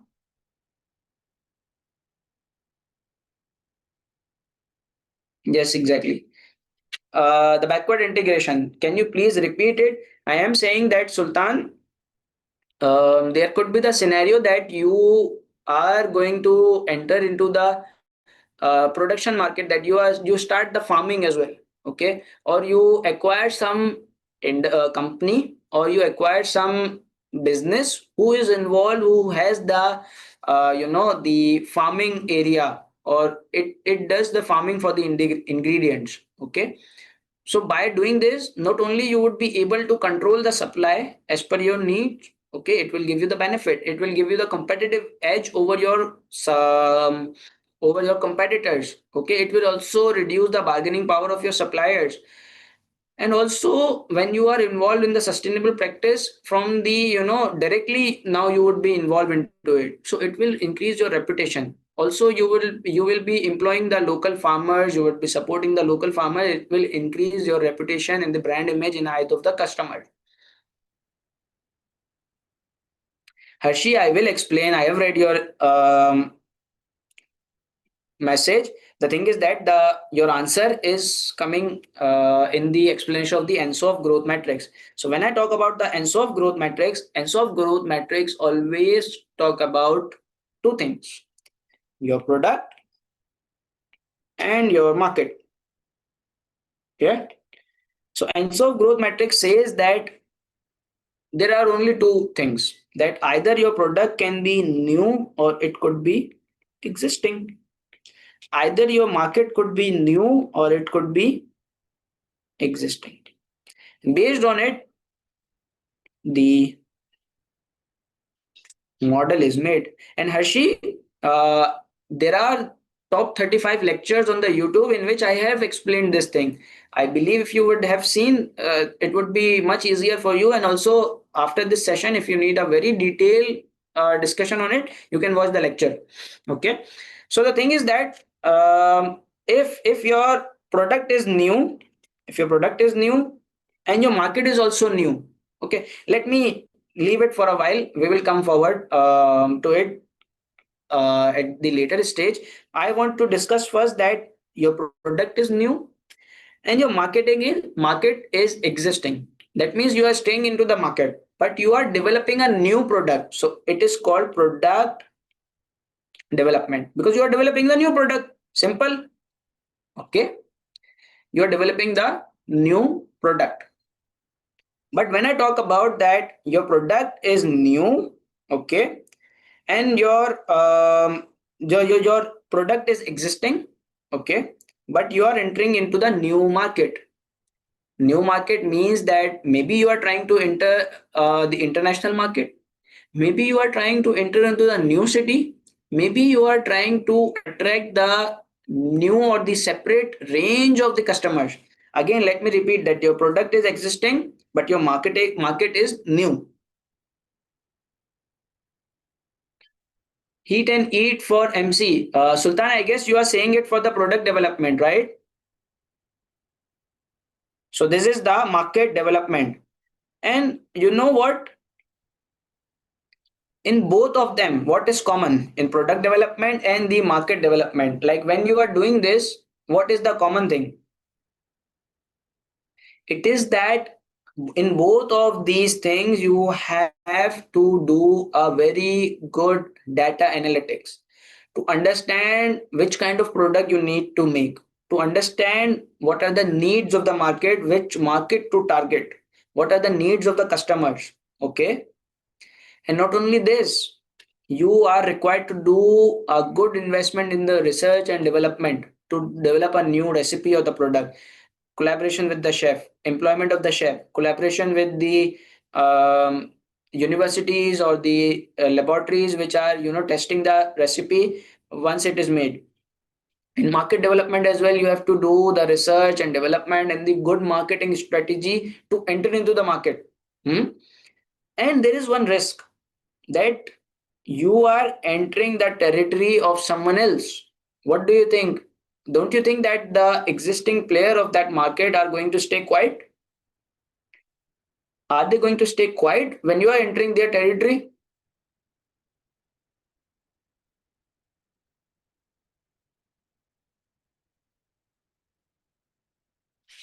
No, not at all. So there is always an option that this thing could backfire. I'm not saying that don't do this. In exam, you are going to recommend if there is a scenario that you are going to say that go for the market development, increase your region or go global, go towards the globalization. But you have to mention this as well that you have to keep it in your mind that if you are going to attract the customers of your competitors, they will backfire. They are going to give the heavy discount. They are going to enter into your market as well, and you have to have a plan to deal with it. You should have the plan to deal with it. Okay. The plan could, yes, the price war, Sultan, excellent. Right. And then we have the existing product and the existing market. You are saying that we are offering the existing product into the existing market. Now we are trying to penetrate the market. For example, I am offering the non-dietary products. I am offering right now into the B-land market. Okay. But my market share is very low. My product is question mark, for example. How I am linking it. And I'm not expecting you to link it. I'm just because I am good at it. But the thing is that your product is question mark, and you want to increase your share. So what you will do? You will do some research and development to improve your product. You're not developing a new product. You are improving it. You will give discounts and promotions. You will do good marketings. Okay, you will provide good delivery to them. You will reduce or eliminate the delivery cost. Okay, so this is how you are going to penetrate into the market. You will try to acquire the greater share into the market. You will try to snatch the share of your competitor. The same thing which was applied here about the competitor's reaction, it is applied here as well.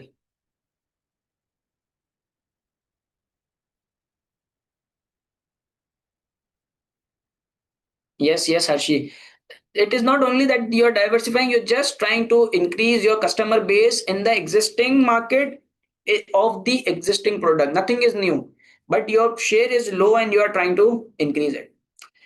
But when I talk about that your product is also new and the market is also new, it is like, for example, meal kit industry. It is operating in the meal kit industry, and the meal kit industry starts to make a furniture, or it starts to make the boxes of the packaging. Hmm? It starts to make the boxes. Don't you think that this is not one of your product?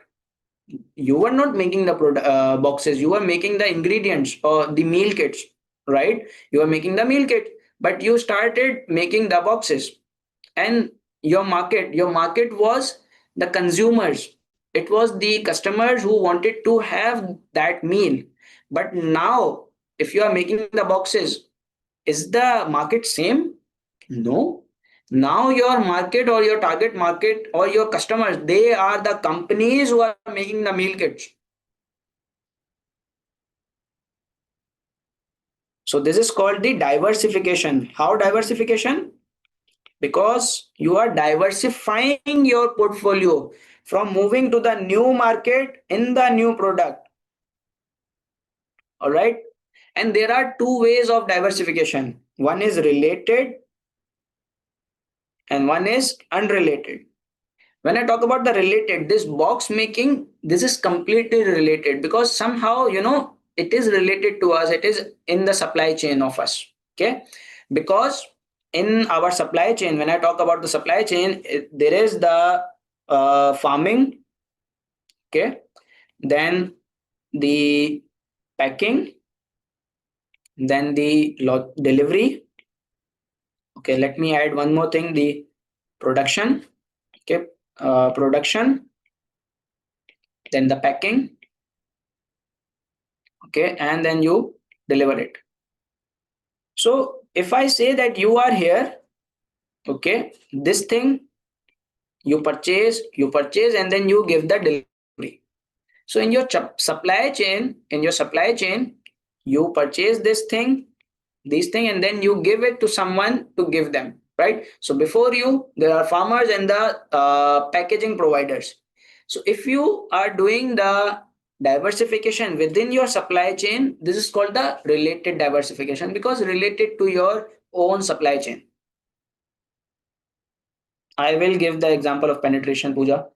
So that related diversification. But if you are doing the diversification which is completely away from your supply chain, this is completely away from your supply chain. For example, you start making uh, juices, you start making the I would say cooked food. This is not under your supply chain. This is going to be the unrelated diversification. Either you go into the in making the furnitures or bicycles or automobile, anything which is not related to your industry or the supply chain. This is unrelated diversification. And you know what? Which one is more risky? Which one is more risky? Animal food, yes. Animal food is Hershey within my supply chain. Yes, the unrelated diversification is riskier. Why? Because you do not have any idea. In related, you have some sort of idea. And the other thing is that when you are moving backward into your supply chain, when you are moving backward, like you are here, this is MC, and there your suppliers. Okay, there are your buyers. So if you move backward into your supply chain while doing the diversification, it is called backward diversification. And when you move forward, into your supply chain, it is called the forward integration or the forward diversification. How you can do this forward diversification? By acquiring or starting your own logistic business to give the suppliers, to give the supplies. Or if you are supplying to the supermarts, okay, now you decide to open your own supermart or superstore. Now what is happening that you were MC here, you became your own customer, you occupied or you took the place of your own customer. That means that you moved one step ahead in your supply chain. Exactly, Sultan, upstream or downstream. And when you take the place of your supplier or you do start doing the job of your supplier, it is called the backward integration. So this could be tested. Okay, now we are clear with it. Pooja asked me to give the example of the market penetration. See, the market penetration example is that, for example, which I just gave the example, I will repeat it. That, for example, I am providing the meal kits of the non-dietary products. Okay, but I do have a very little share. Now I want to increase my share. So I will do the market penetration. I will try to acquire as much market share as possible by giving the discounts, offers, customer loyalty points, doing good marketing, improving my service, my delivery time, my ingredients quality, my prices, these kind of things through which I am going to increase my market share. Pooja, is it clear? Vertical integration and the horizontal integration is vertical when you move along with your supply chain, and vertical when you move along with your supply chain, and horizontal is unrelated diversification. Rehan, yes, Pooja. Now we have the franchising JV strategic alliance. Okay, so the franchising again, we have the supermarts and the we have the superstores with whom we can do the partnerships like franchising and the strategic alliance. And for the JVs could be done with anyone. For example, you are a meal kit provider. Okay, what could be delivered along with the meal kit? For example, if I would think that with meal kit, if you would do a joint venture with a company who provides the fresh juices, organic juices, okay, and you integrate your website in such a way that the customer can now order, okay, order the meal kit along with the fresh juices. Okay, this is the joint venture which you have made, or and you make a new business. Yes, ice cream and juice basis country. Water services. And the franchising is that you give your franchise or take franchise from someone. So we all know, when I talk about the franchising agreement, what benefit it gives to me. Because when you are going to evaluate whether or not go with the franchising, you are going to look at the benefits which you are going to have, and you are going to look at the disadvantages which you are going to have with the franchising, which are applicable to the scenario. For example, by franchising, you will get a quick access to that market. Okay. Franchising is rapid growth. It enables you the rapid growth. It provides you the, for example, if you are giving the franchise, it will give you the access to the market. It will give you the quick growth. It will give you the new customer base. And also, if you are taking the franchise of someone, okay, so if you are taking the franchise, like you are a franchisee, then what happens that if you are franchisee, you get a good brand name. Okay, you get a good customer base, you attract the customer base, you get the recipes, pre-made recipes, you get a logistic system, the processes, everything you get ready made, and you just have to operate it. But the disadvantages is that you have to pay a high cost. Also, if the franchise agreement is terminated, now what you will be doing? You do not have any your own name, and whatever the revenue you are going to do, whatever the growth you are going to do, you have to share it with someone. This is the disadvantage of the franchising. And what if the overall franchise have some bad incident or the negative publicity? It will be reflected to you as well. Hmm? You have to follow a strict rules and regulation of the franchise. You have to comply with the standards of the franchisor. Otherwise, you will have to face the consequences. Hmm? And in the same way, if you are a franchisor, then you have to think that whether or not the franchisee is going to follow my instruction, how you are going to control it, how you're going to control the quality standards. Okay. What if the franchisee copy your formula, copy of recipe, copy or make partnership with your suppliers or leak your data, hmm?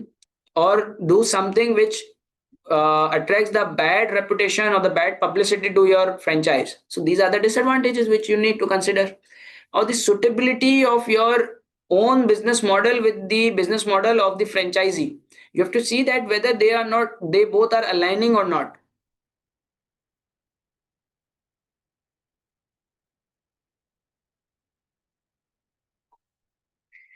Sultan, what I feel like that there could be the scenario that you are making a strategic alliance with the supermarkets, that you will keep my product. I am MC, and supermarket will keep my meal kit at their supermarkets for the people, for the customers.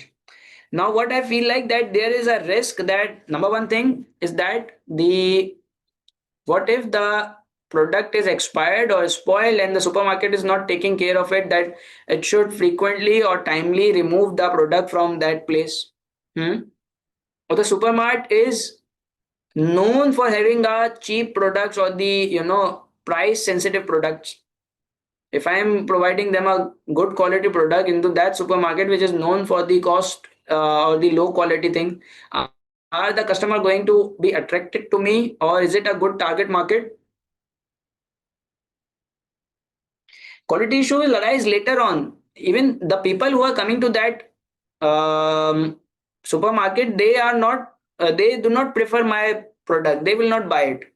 Number one thing. And the other thing is that to the other customer, it would be perceived that I have started to make a low quality product because I am doing the alliance with such kind of supermarket. The benefits could be that I will have a quick access to the customers who are not using the website or the mobile apps, or any region where the internet is not that popular, or any market in which I am not able to provide the logistics. Hmm? Also, in supermarket there is a concept of cross selling. Sometimes people go to buy something and they buy something else. New customer base, cross selling. In supermarkets, whenever you enter and on your check-in counter or where you are scanning your product, um, deliberately supermarket, what they do, they put chocolates and the toys for the kids, and the whole time we are standing in the row, these kids make your life hell, and you have to buy them the chocolates or the toys, otherwise they will not let you stay for 5 minutes even. This is strategically done. How? Because they want you to buy they want to promote the cross selling concept, that you came to buy something and they made you buy something else as well.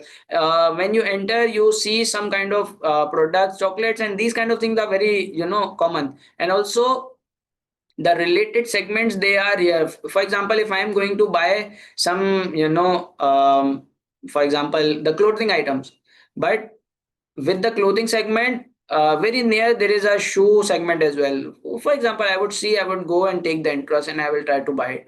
So this is how they do, and they attract the cross selling thing.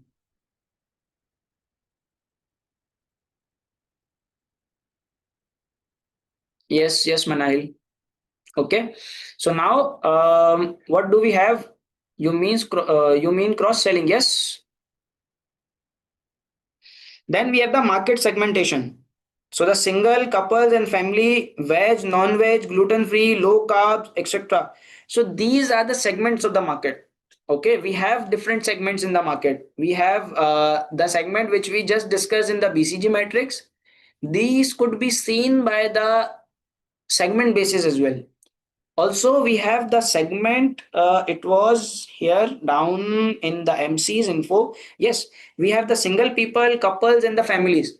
So these could be the segments based on which we are going to design our strategy. We are going to design our recipes. We are going to design our or make our pricing strategies. Okay, so you have to think about them as well.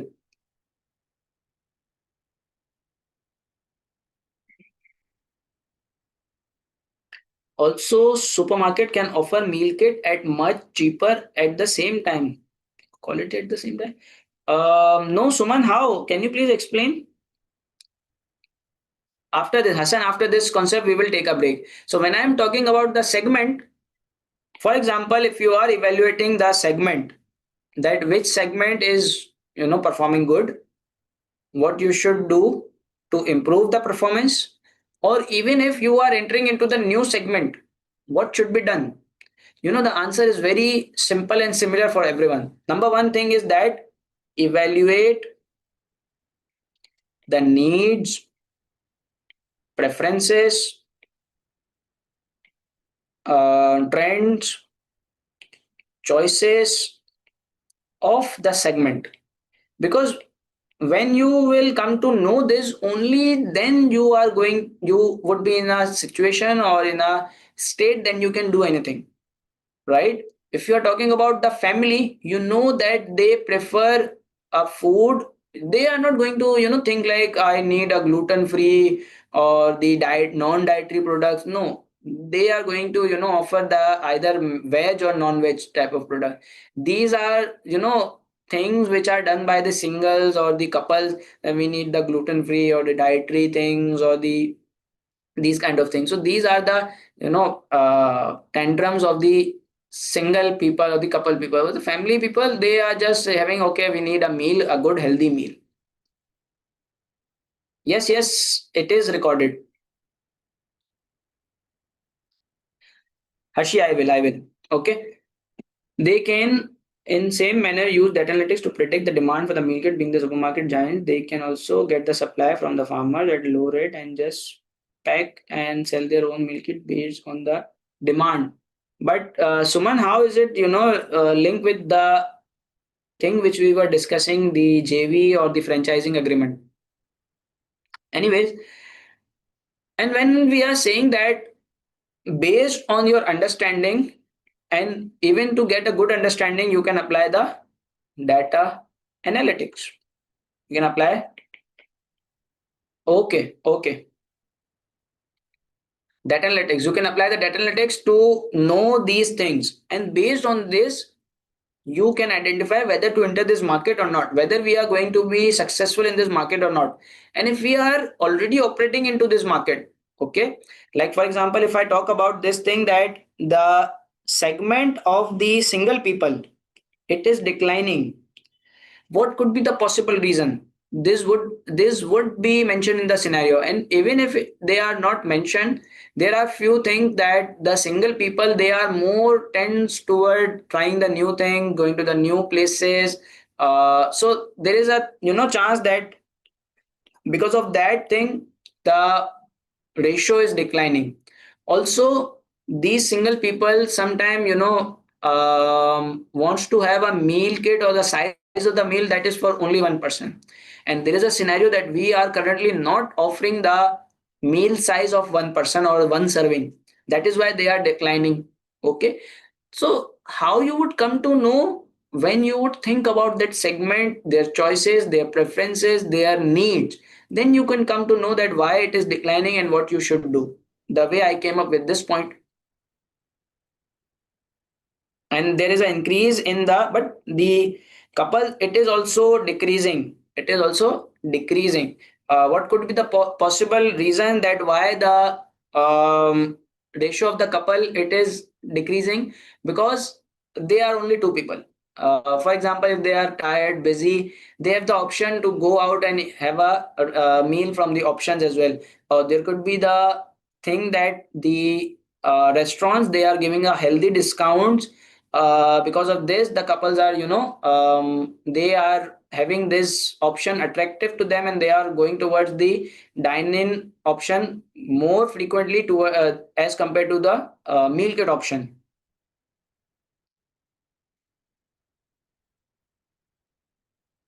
Ashish, I'm saying that the single people, there could be the thing that currently MC is not offering the single person size meal. We are only offering two, four, or six people meal.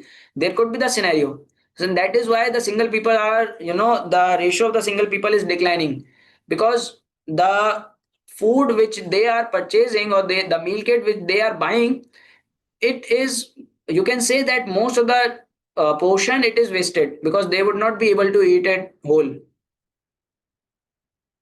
Exactly, Musa. Exactly, the young people may get bored by trying the same kind of thing, but where I talk about the families, they are not into this thing much. So this is going to happen only when you have a good understanding of the segment.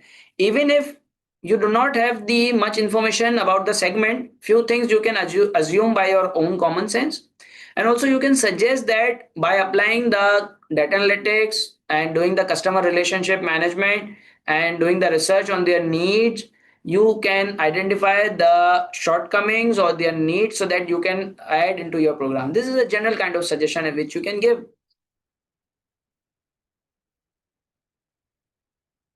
Okay. So now we have covered this. Let us take a break of 10 minutes and then we will resume our session. So see you again at right now it's 9:22 in my clock. We will meet at 9:32 or let me make it 9:35. Okay.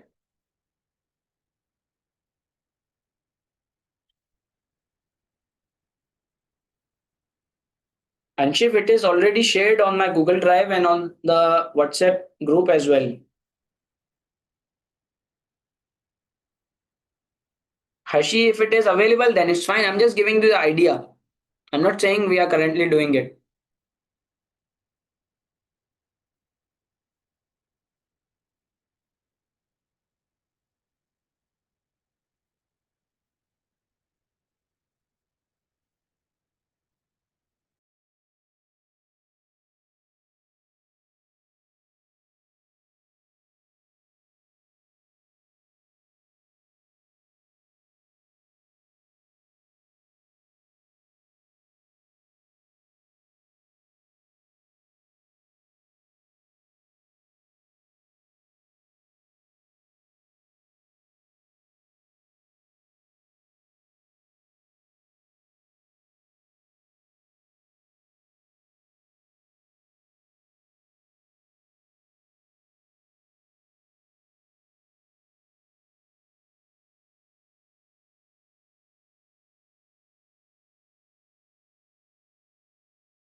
All right, so I guess the break time is now over. And can you guys please confirm me that you are with me? Again, the audio, video, and the camera is all perfect to you. Hmm. Okay, thank you.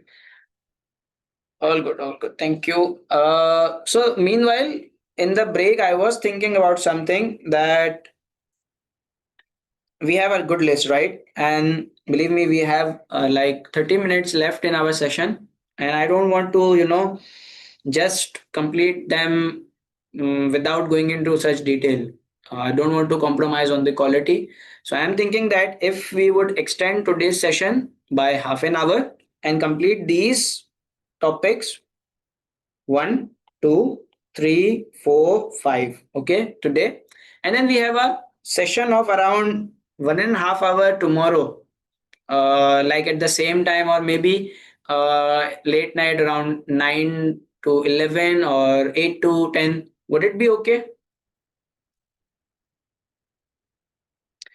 On shift morning, I would have gone to, but I have to go to office because of the busy audit season. I just came from the office right here, and tomorrow I have to go as well.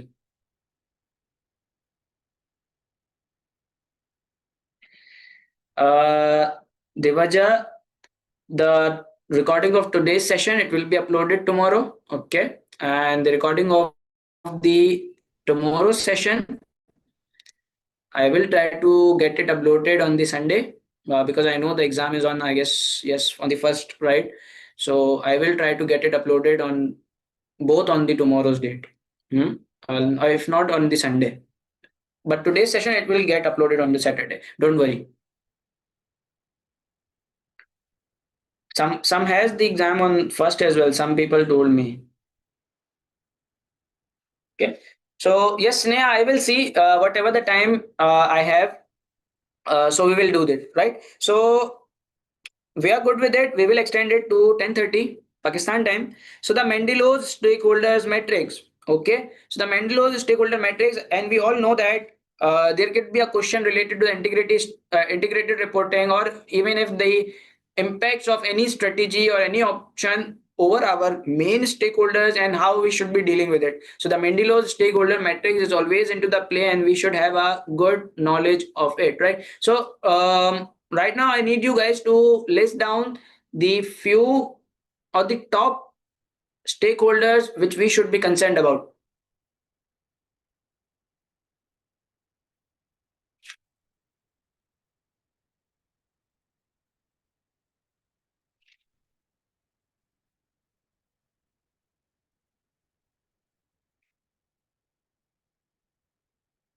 Shareholders, board of director, government, your customers, your employees, your chef, your logistics suppliers, your supplier for the packaging material, for the ingredients. Huh?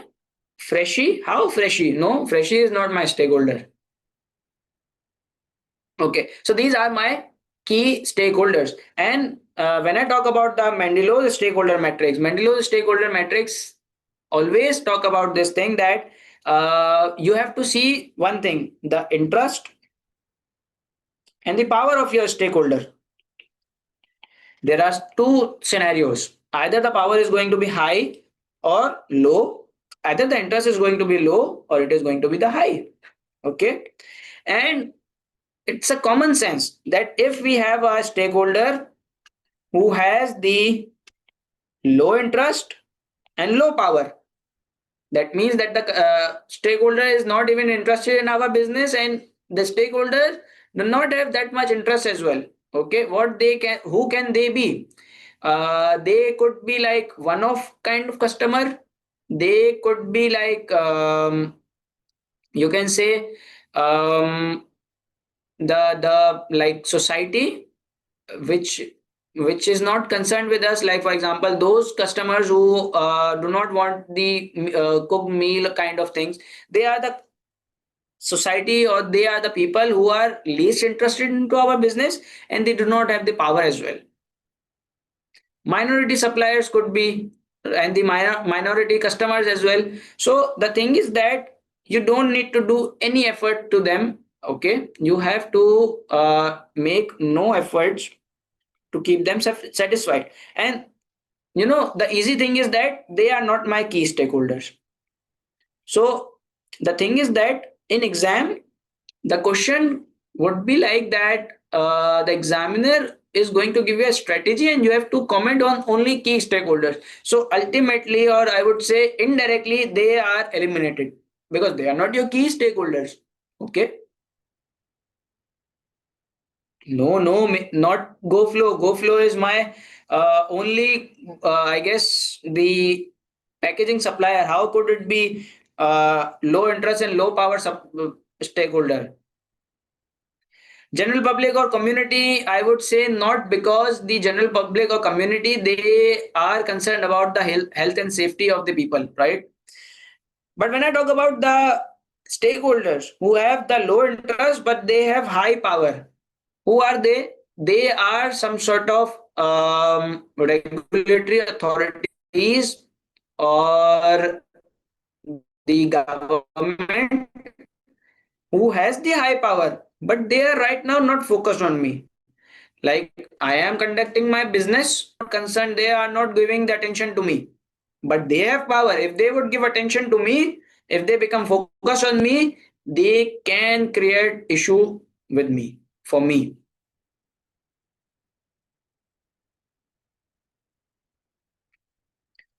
No, Sultan, it's not a good, correct thing. Okay. So the trade unions, okay, and I believe if there is any trade unions or not, but if there is, for example, the trade union, it exists, it has a good power. But as far as we are not poking them, they are okay. They are happy with us. They're just into their lives. They are not taking interest in my business. So what you should do, you should keep them satisfied. You should keep them, not even keep them satisfied. You should keep them. Yes, you can say this. Yes, keep them satisfied that you don't need to do anything which attract their attention or which make them active, so that they will create problem for you. Okay. Then I talk about the stakeholders which have high interest and they have the high power as well. Okay, they are your shareholders, they are your customers, they are your suppliers, they are your logistic providers. Okay, they are your board of directors, they are your chefs who are making the recipe, because they all are concerned with your business and they all have the power. They can make you successful, they can make you unsuccessful, they can create problems for you, they can make things easy for you. So you have to put the significant efforts. You have to put the significant efforts to keep them satisfied, right? Okay. You are not going to do anything which is going to make them angry, because if they become angry, your customer are angry, they are not going to purchase from you. Board of directors are angry from you, they can leave and join the competitor. If your shareholders are not happy, they can liquidate the company or they can remove the director. Because in scenario, you would be helping the CFO, you would be helping the board of directors. So if your shareholders are not happy, they can fire the whole board. They can bring the new board.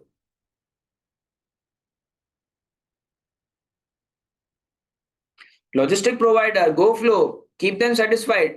Do not do the default in making the payments to them. Do not cancel the supplies. If you are canceling the supply at the end moment, don't you think your supplier would be angry?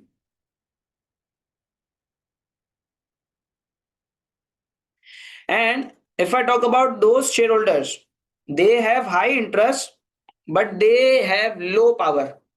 They have high interest, but they have low power. For example, your non-technical staff, your staff who are not part of union, your minority customers, your minority shareholders, they have interest in your company, but they are not having a much power. Keep them informed. Keep them informed uh, in such a way that they don't feel left out, they don't feel like the company is not caring about us. Just keep them informed what is happening, why it is happening. We are not asking you anything. We are doing it. We're just letting you know.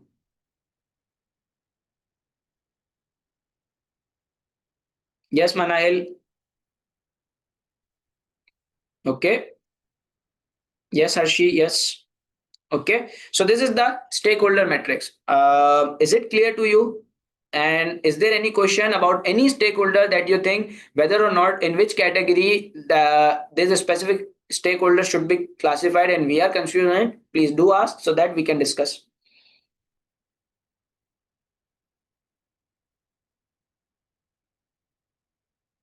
Packaging suppliers, Suman, we will classify them into the high interest and high power suppliers, stakeholders, because interest is that if you are doing anything wrong, okay, so ethical perspective, from the ethical perspective, they would become part of it and they do not want any negative publicity. Number one.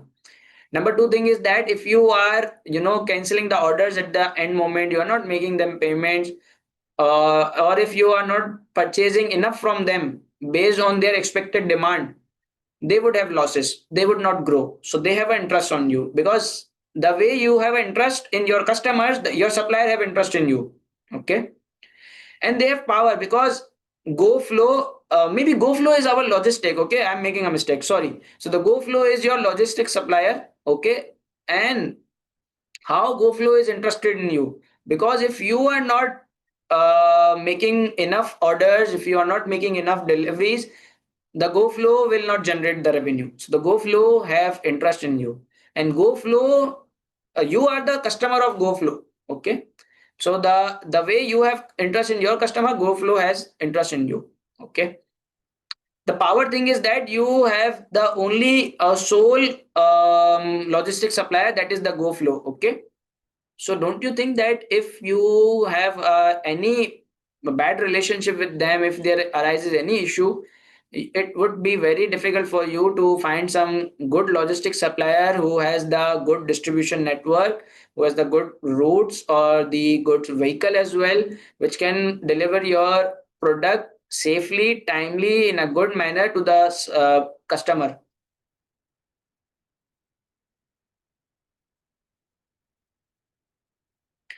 Okay, Hashi is saying that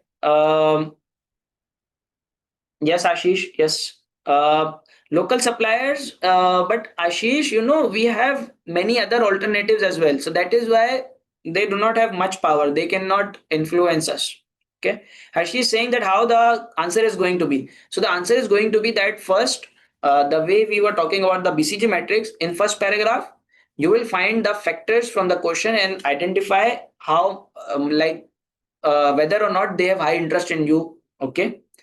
And then you will evaluate how much power do they have, and sometimes in scenario there would be nothing related to it.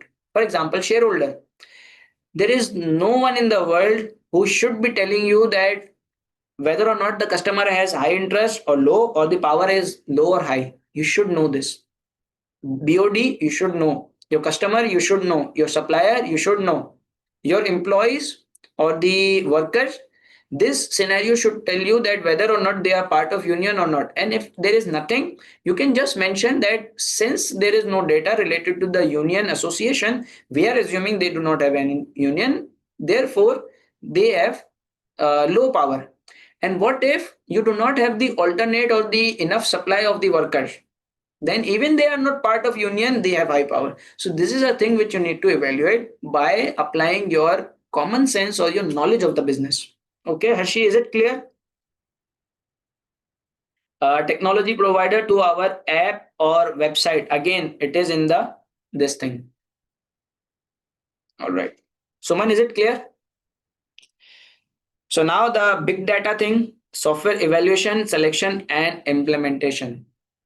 Okay. So when I talk about the big data, as we just discussed on the group as well, so the big data means when there are three V's present in the data: the velocity, the variety, and the volume, right? When I talk about the velocity, many of the students, they get confused between the velocity and the volume thing. Volume thing is related to the amount of data produced. Okay, the amount of data produced, and velocity is that how quickly the data is being produced. For example, you get 100 GBs of data produced in a single day. So the 100 GB, it's a volume, but in a single day, it's a velocity, that how quickly you are getting the data. Yes, yes, yes. And variety means how much types of data you are getting. You are getting the data in terms of the likes of the customer, in terms of the comments, in terms of the shares, in terms of the time spent on the post or the website or the product, the feedbacks or the inquiries, the visits, the amount of reorders. These kind of all data, they are different kind of data. Some are in the number form, some are in the like text form, some are in the other form. So this is the variety of data, and all these three things make it a big data. Okay, and it is very very difficult to handle it. First thing, you have to have a very good processor who can collect these data and store them. Then you should have a good system who can, understand the variety of data, separate them, and then you have to, not everyone can understand this data. You have to refine it, you have to convert it in such a dashboard, in such a report, which you can see, identify the trends, patterns, needs, preferences, demand of the market, competition level, everything. You cannot identify it from the raw data. You need to have a system which can perform the analysis. You should have the good technology which can do the analysis, which recipe is performing well, which is not performing well, why it is not performing well, how many customers have given the reviews on it, how many customers they have given a good feedback, how many customers they returned the meal kit, how many customers reordered this meal, how many customers used to reorder but they are not reordering it. So these are whole data which a person cannot um, do refining and then make a report. So you need a good big technology.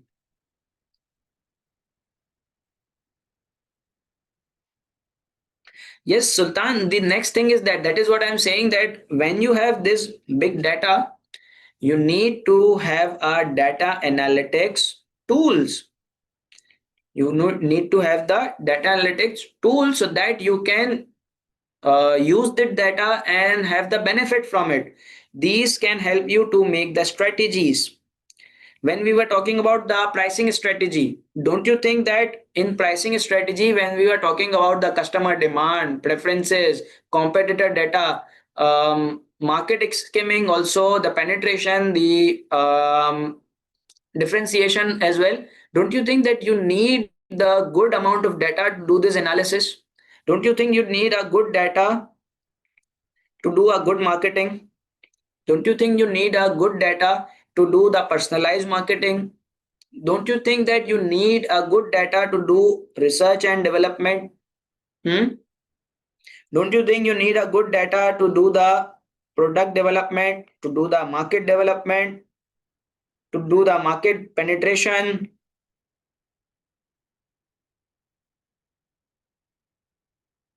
I will discuss, Easter.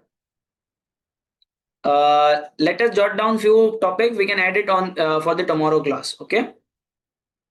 Volume, Anwar. I gave an example that, for example, you received or you collected 100 GB of data. Okay. This is the volume of the data which you are receiving. But when I say that you receive this data in single day, it means that the velocity of the data is very fast. What if I say that you receive 100 GB of data in 10 years? Don't you think that you need very good processors, very good systems to receive and collect this high speed data, which is coming in 1 year or 1 day? And you have to not only store it, you have to do the analysis on it. And this is not possible for human to do it.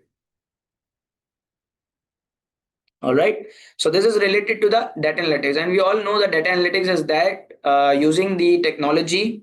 cloud computing, cloud technology, or the modern technology, machine learning, AI. Okay, I'm not going to say you that make a code of AI. The examiner is not going to ask you that what is AI.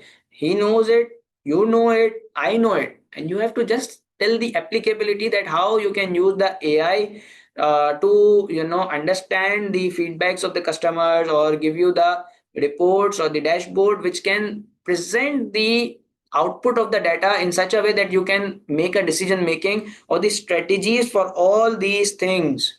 So when you are going to talk about the use of the data analytics, these are the benefits. But when I say you are storing the such big data, what thing should come into the mind of my students? There's one thing which should pop up immediately into your mind. Yes, yes, yes.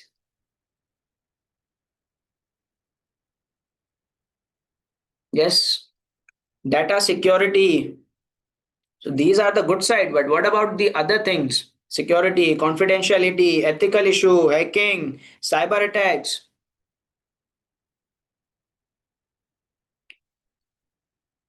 This data analytics, it has a good cost of infrastructure, cost of the IT department, cost of having the skilled or the expert employees or the resources who can handle this data, who can use these kind of systems and generate the report. They can interpret the results of the reports. If I would give you the high end reports, can you and me interpret them? Yes, and with this for the security, cyber attack, the confidentiality, don't you think there would be a cost to safeguard these things? Yes, there would be. Um, with big data, don't you think that you need a very good sound internal control system, data security control system?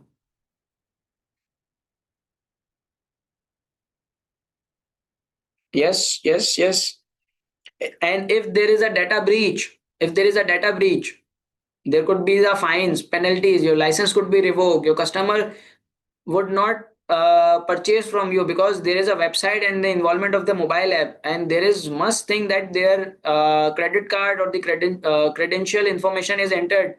Are they going to trust on you?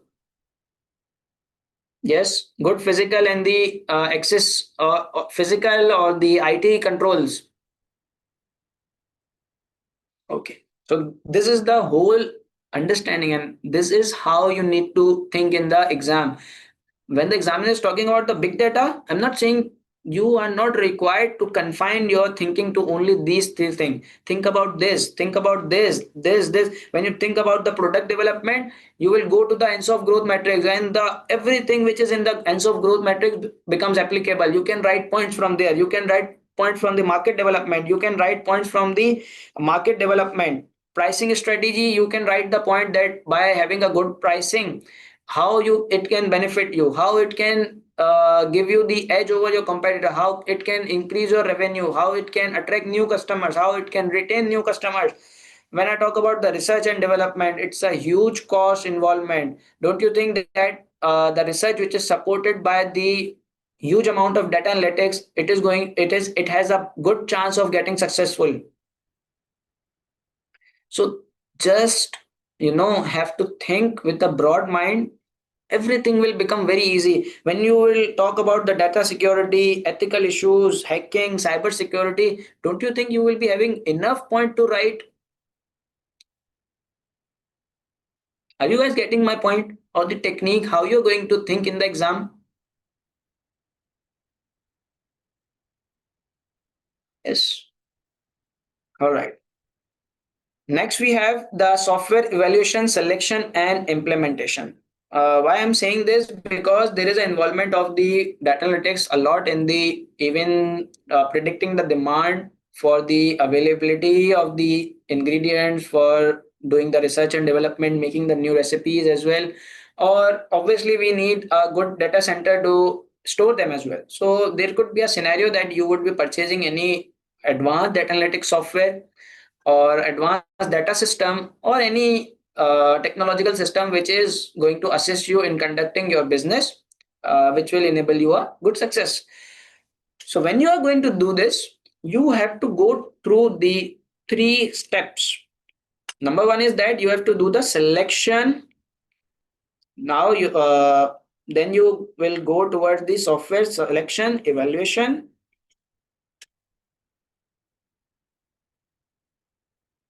and then you will say the implementation. And when I say the 3 things, let me give you a very brief overview first, and then we will talk in the detail. When I said selection, selection is that, for example, which kind of software you need. I named few software in front of you, that the data analytics, but the data analytics software for which thing?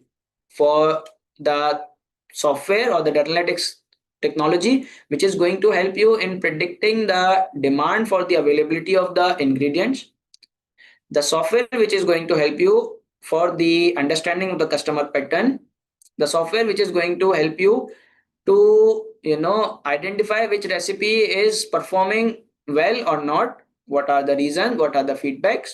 Okay, so there can be a different types of software which you would be acquiring. So first you need to identify which type of software you need. You have to select. Okay, then when you have selected, you have many options into that field. Like for the evaluate for the selected software of the data analytics, you have different kinds of the software, or the different software of the different companies or the software providers with the different facilities, different features, different level of advancement. Okay, you have to select among those. So this is the evaluation process. So you have to select among the options. Okay, and then when you have selected, now you will go toward the purchase, and then implementation, the testing, training, trial, and then it will go live. So this is how the process goes on.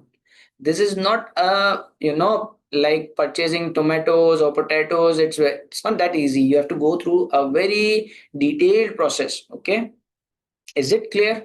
So that I can go into the detail.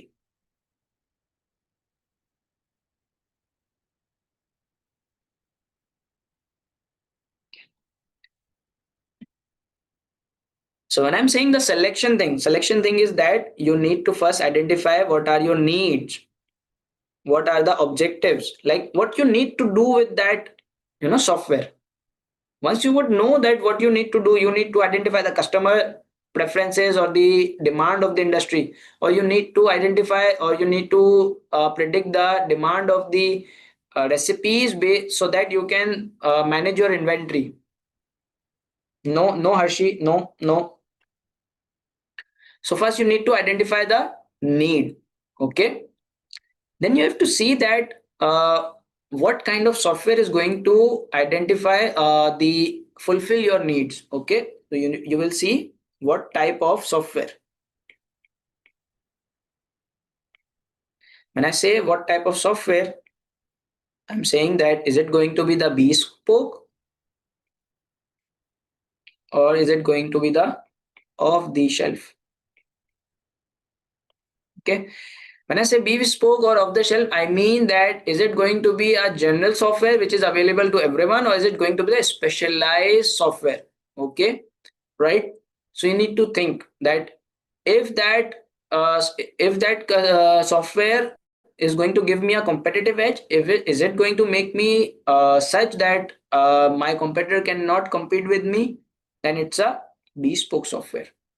If it is not going to give you the competitive advantage or something like which your competitor do not have, it's a off the shelf software.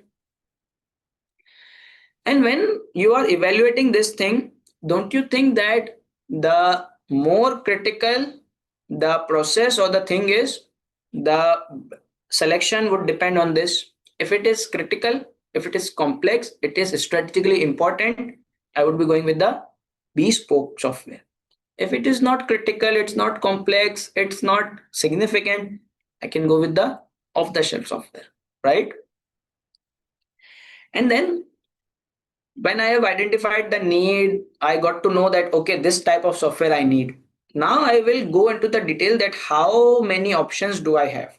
Like for example, the technical requirements, the features. Okay, and also here you are going to analyze the cost and benefits. Like uh, initially this software or this what objective I'm going to achieve, this objective will give me this benefits and I will have to incur this cost. Is it a good cost benefit analysis or the good cost to benefit ratio or not? You have to think about it. Okay, now you will think about the technical aspect or the features. Okay, the functionality, these kind of things, the specification of the software, total specification thing. All right, and then when you are done with this, you will go towards the implementation stage. And when I say implementation stage, you will do the contract, and in contract it will be the roles and responsibilities of the both parties, that what are the expectation from each parties, what kind of service would be given, what kind of the backup option are going to be given, which are agreed here. Okay, in this evaluation stage, these all things are the client or the software provider, it gives you this thing that I will give you a backup option, I will give you the free update, I will give you a training, my technical support, my staff would be 24 by 7 available to you, my features are this, technical features are this, it will make this thing easiest, everything. So you make these all things part of your contract. You are going to work in a corporate and nothing is done verbally, it's a contract. And then based on the contract, then the implementation starts, the training, testing with the dummy data, and obviously you are going to acquire some software. There is a chances that you already have some sort of software which is working currently. Don't you think that the data which you have stored already should be migrated to the new software or the new system as well? Yes, user friendliness, this everything is here in the evaluation thing. So the data migration thing, it happens in the implementation stage as well, right? And then you decide that what is going to be the mode of change.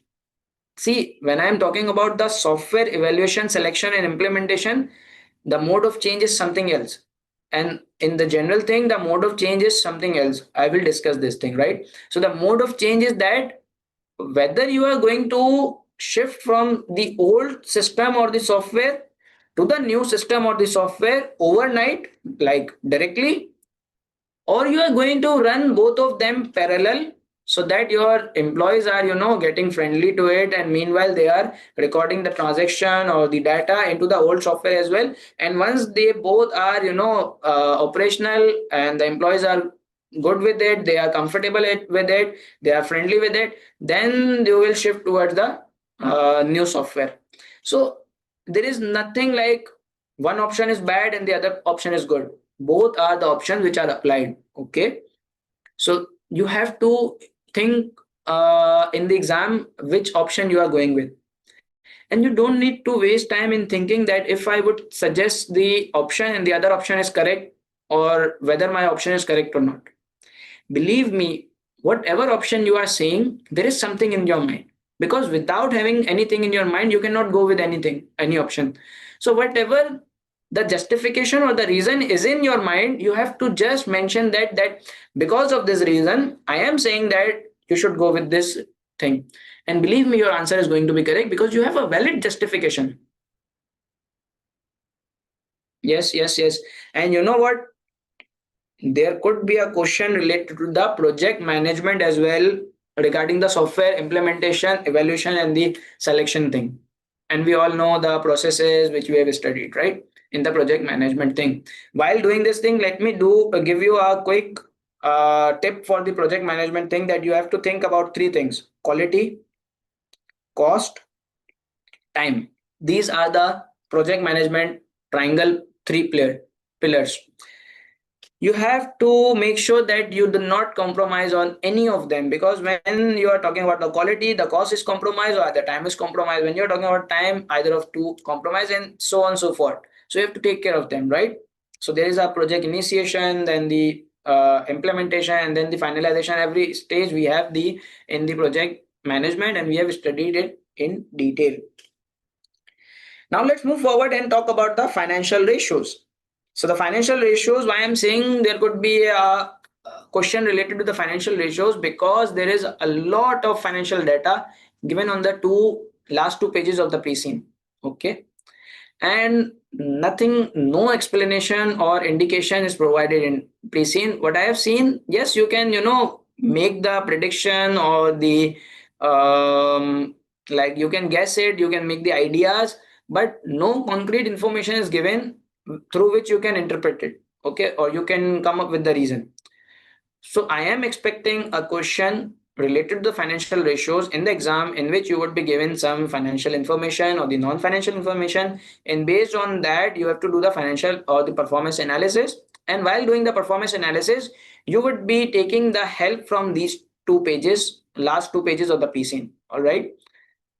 We have done the mock one, the courgettes, right? In that answer of the mock one, I have given you the tip that how you are going to handle the question of the financial ratio, because I personally used to have the issues in that kind of question, but I then figured out this way and it helped me and many of the people, and I want you to learn this as well. The first thing is that you will go to the spreadsheet, right? In a spreadsheet you will do one thing, that you will make the column of the, let's say, 2000 x4, 2000 x5, and then we have the variance and the percentage. All right, so this is what you are going to do. You will put the figures here, apply the formula, and you will find out the difference and the difference percentage for all the information which you have.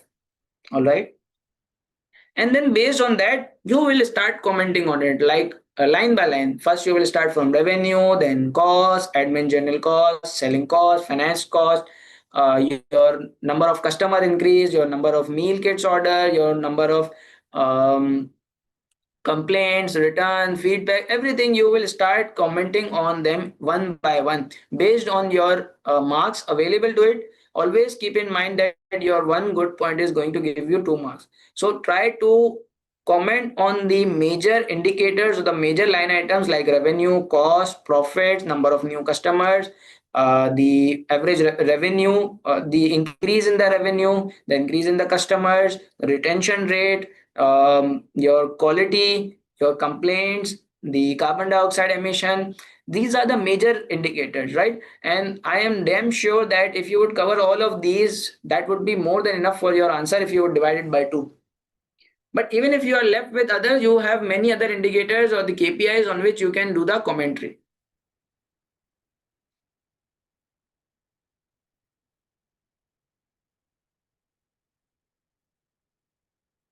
Yes, exactly.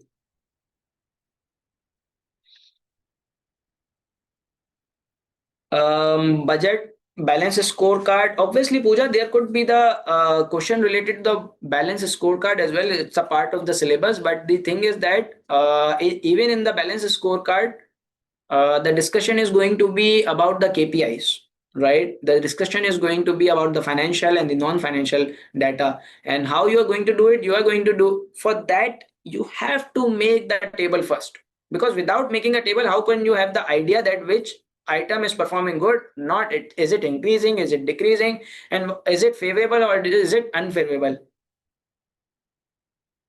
Obviously, is there saying the KPI, because other than the KPI, there are other thing as well which gives you the information about the performance as well, right? So, and only you have to see one thing: is it increasing or decreasing? Or if the increase is favorable, say that is it favorable? It is favorable. And if the examiner has asked you the reason, you would say that increase in revenue. Obviously, we know that the revenue is increased by increase in the prices or the quantity. So you will say that we are able to increase the prices or the quantity based on the information given in the scenario. And there is that is not possible that this information is not given in the scenario. There has to be some information into it. Okay. Next, we have the branding. So when I talk about the differentiation strategy, which we are, okay, Shabnam, let me discuss it. See, Shabnam is saying that I find it difficult to write the reasoning of the variances. Shabnam, always see that what are the bases or what are the inputs through which you are coming at the KPI. For example, if I say orders per year, so this order per year, this is based on the orders, and your orders are based on the customers or the repeat, like new customers or the repeated customers, right? So you have to make the reason or find out the reason out of these two. Either you would be getting a new customers or your customers are making the repeated orders. Because other than this, other than these two things, there cannot be any other reason. Okay. When I say that your revenue is increasing, obviously revenue is increasing because either the price is increasing or the quantity is increasing. Your cost is increasing. So the cost is increasing either because your prices are increasing or you are becoming inefficient. You are making the loss. All right. Um, or maybe your the supplier which was giving you the supply, you have made him unhappy and the supplier is not no more in the contract with you. You have to buy with the any other supplier which has the high rates or which is not offering you a discount. Maybe there is a imports which is having a foreign exchange impact as well on your cost, right? So this is how you are going to look at the factors or the elements of that particular KPI or the line item. When you will look at the elements from which this item is made, you will find the reasons. If you have any other specific uh, line item or the ratio which you think, Shabnam, I should make a comment, let me know.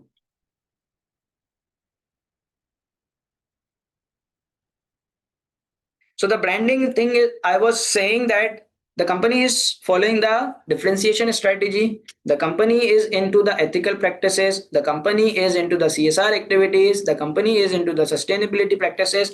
Don't you think that it is really, really important that we reflect ourselves in such a way and make our brand have a good brand reputation? This is also, these kind of thing, they are not only the ethical things to do, but if you use them as your marketing tool, it gives you the competitive edge. Don't you think?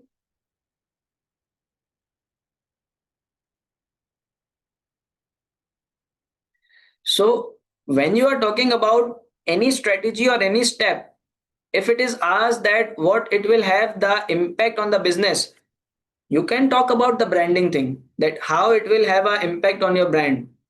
Or if you are going to make a new segment or the new service, or you're going to make a new JV or the franchising or the strategic alliance, don't you think that the branding thing matters a lot, that how you're going to brand it? If you are going into the cost leadership market or the cost efficient market and you brand it separate from you, don't you think then it may serve your objective? It won't have a negative reputation on you because now you have changed your brand all the way.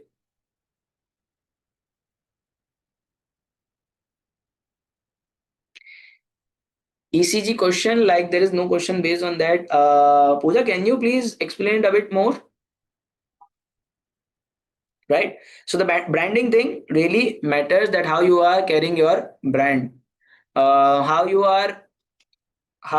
are marketing, that you are supporting the farmers, you are supporting the local recipe, you are supporting the um, your employees maybe. So this really matters, right?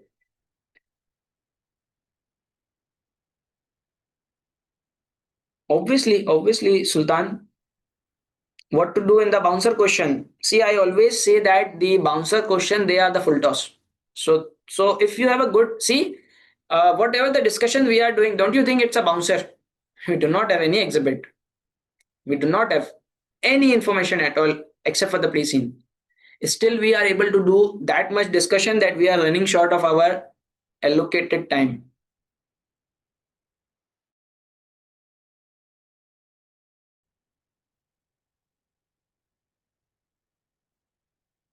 It's not that expected ESG concept.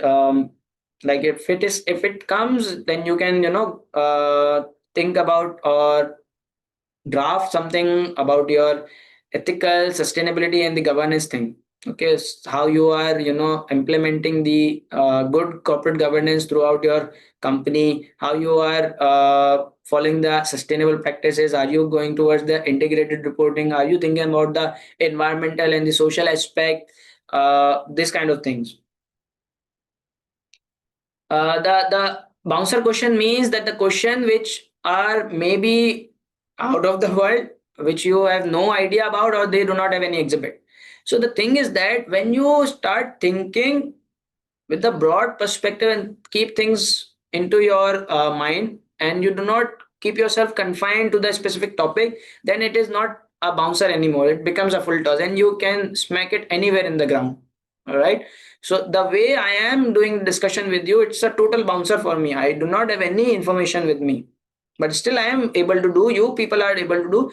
The point is that you learn this skill, that how you don't need to get panic and think that you don't know anything. You know everything. You just have to apply the relevant concept, make the relevant comments, and then move forward. And believe me, if you find any such question in the exam, either you can leave them for the end, that you will attempt them in the end, or you can do one thing, that allocate the time as per the marks, and then try to score as many marks as possible, and then move forward without wasting the time to it. Because in mock 1 and 2, both of them, we have seen that examiner has given you one question which is of that nature, that many people or the many students got stuck into that. And we noticed this thing, that all the question which were after the bouncer question, they were very easy in mark scoring, but only because the student wasted their time into that question, they were not able to attempt the last two parts or the one part, and it made them score below 50.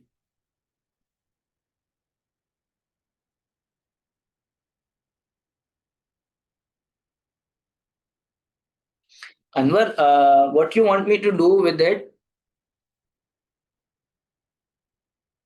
Okay, so now the last topic for today is the e-business, e-marketing, qualities of a good website, six sides of e-marketing, and the CRM. We all know the CRM, customer relationship management, how it is important, because in this industry the churn rate is it's very high. Okay, and also the customer loyalty is near to zero. If you are giving them a good discount, they will move.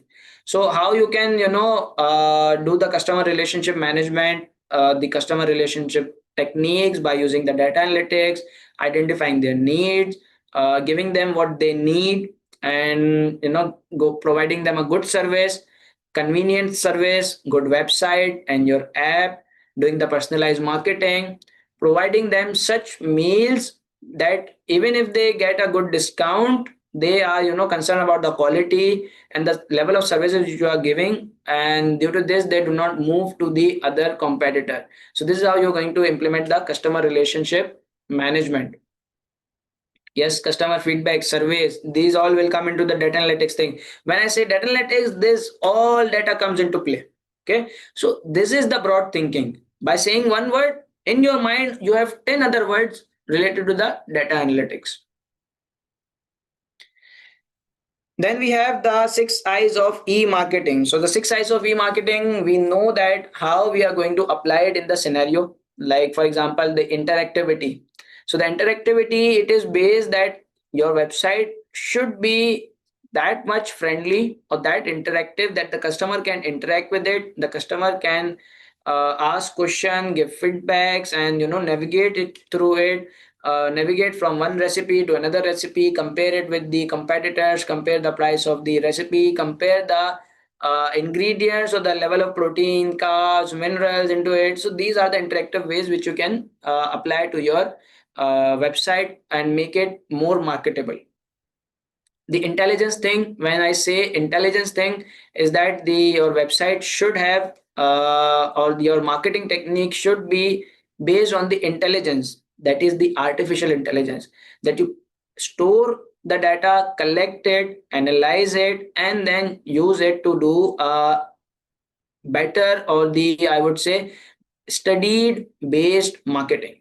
Okay, Then I say about the industry structure. So through the e-marketing thing, you can change the industry structure. For example, now right now in this industry we are not using any supermarts or the distributor which is purchasing from us and then selling to the customer. We are directly selling to the customer. We are just using a logistic services.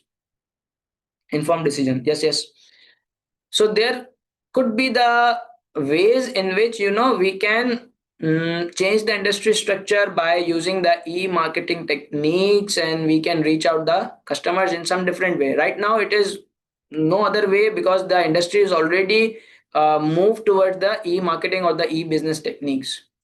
And the other eyes of the e-marketing is that we are free of the independent the location, the dependency on the location or the geographical reach or the geographical boundary, it is ended when you entered into the e-marketing or the e-business industry. So you can go to the global towards the globalization, because the country, the other companies, they are entering into the market, and also the food industry in whole overall world, it is increasing. So there is a potential that in other countries as well you can enter and make your market. Then how many E's we are done with? Let me write it down. We are done with number one is interactivity. Then we have the intelligence, and we have the independence of location,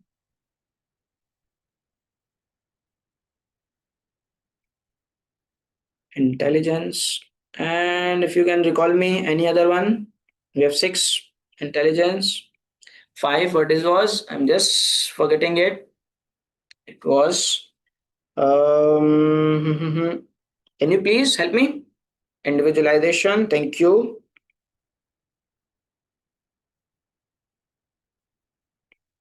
And the other one was integration. Yes. Thank you so much. So the individualization thing means the personalized marketing, right? The personalized marketing or the personalized study of the data. Don't you think that through this you can add few points related to the customer management, customer relationship management? Hmm? Then when I say integration, don't you think that if your marketing techniques or your website is greatly integrated with your inventory management, your logistic management, okay, so this can give you a competitive edge, so that you will have a all time availability of the ingredients or the inventory. You will have the all time option or availability of your logistics system or your delivery system, right? So your marketing techniques or the e-business techniques should be integrated with the other aspects of your business, so that you can do the e-business while considering or integrating your whole business model into it. 4 and 2 same. Okay, maybe I have written something. Sorry.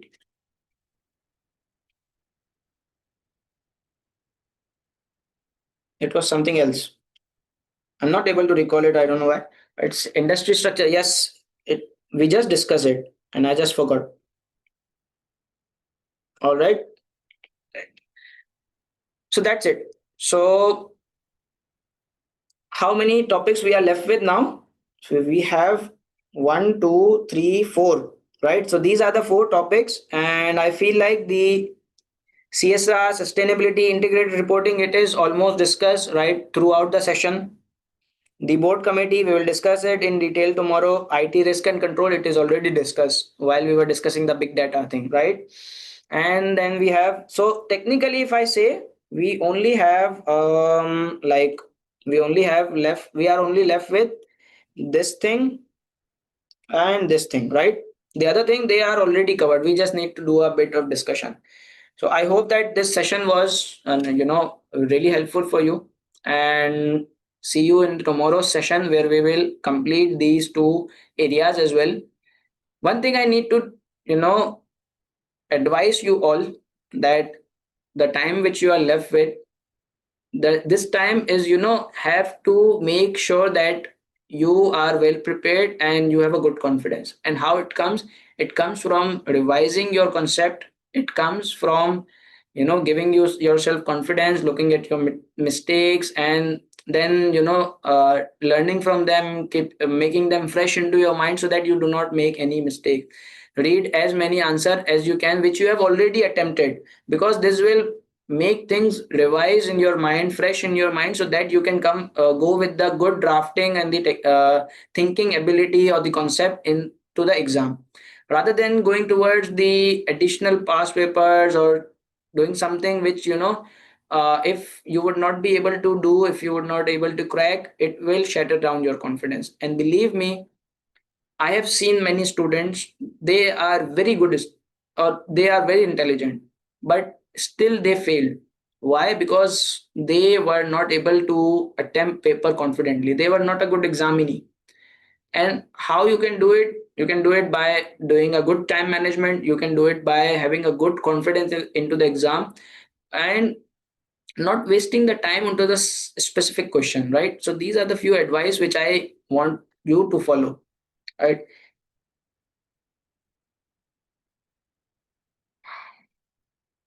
Vikrant, how can I know? Thank you. Thank you so much, Avid. So if there is anyone who have any specific question, please let me know. Thank you, everyone. Meanwhile, let me just stop the recording.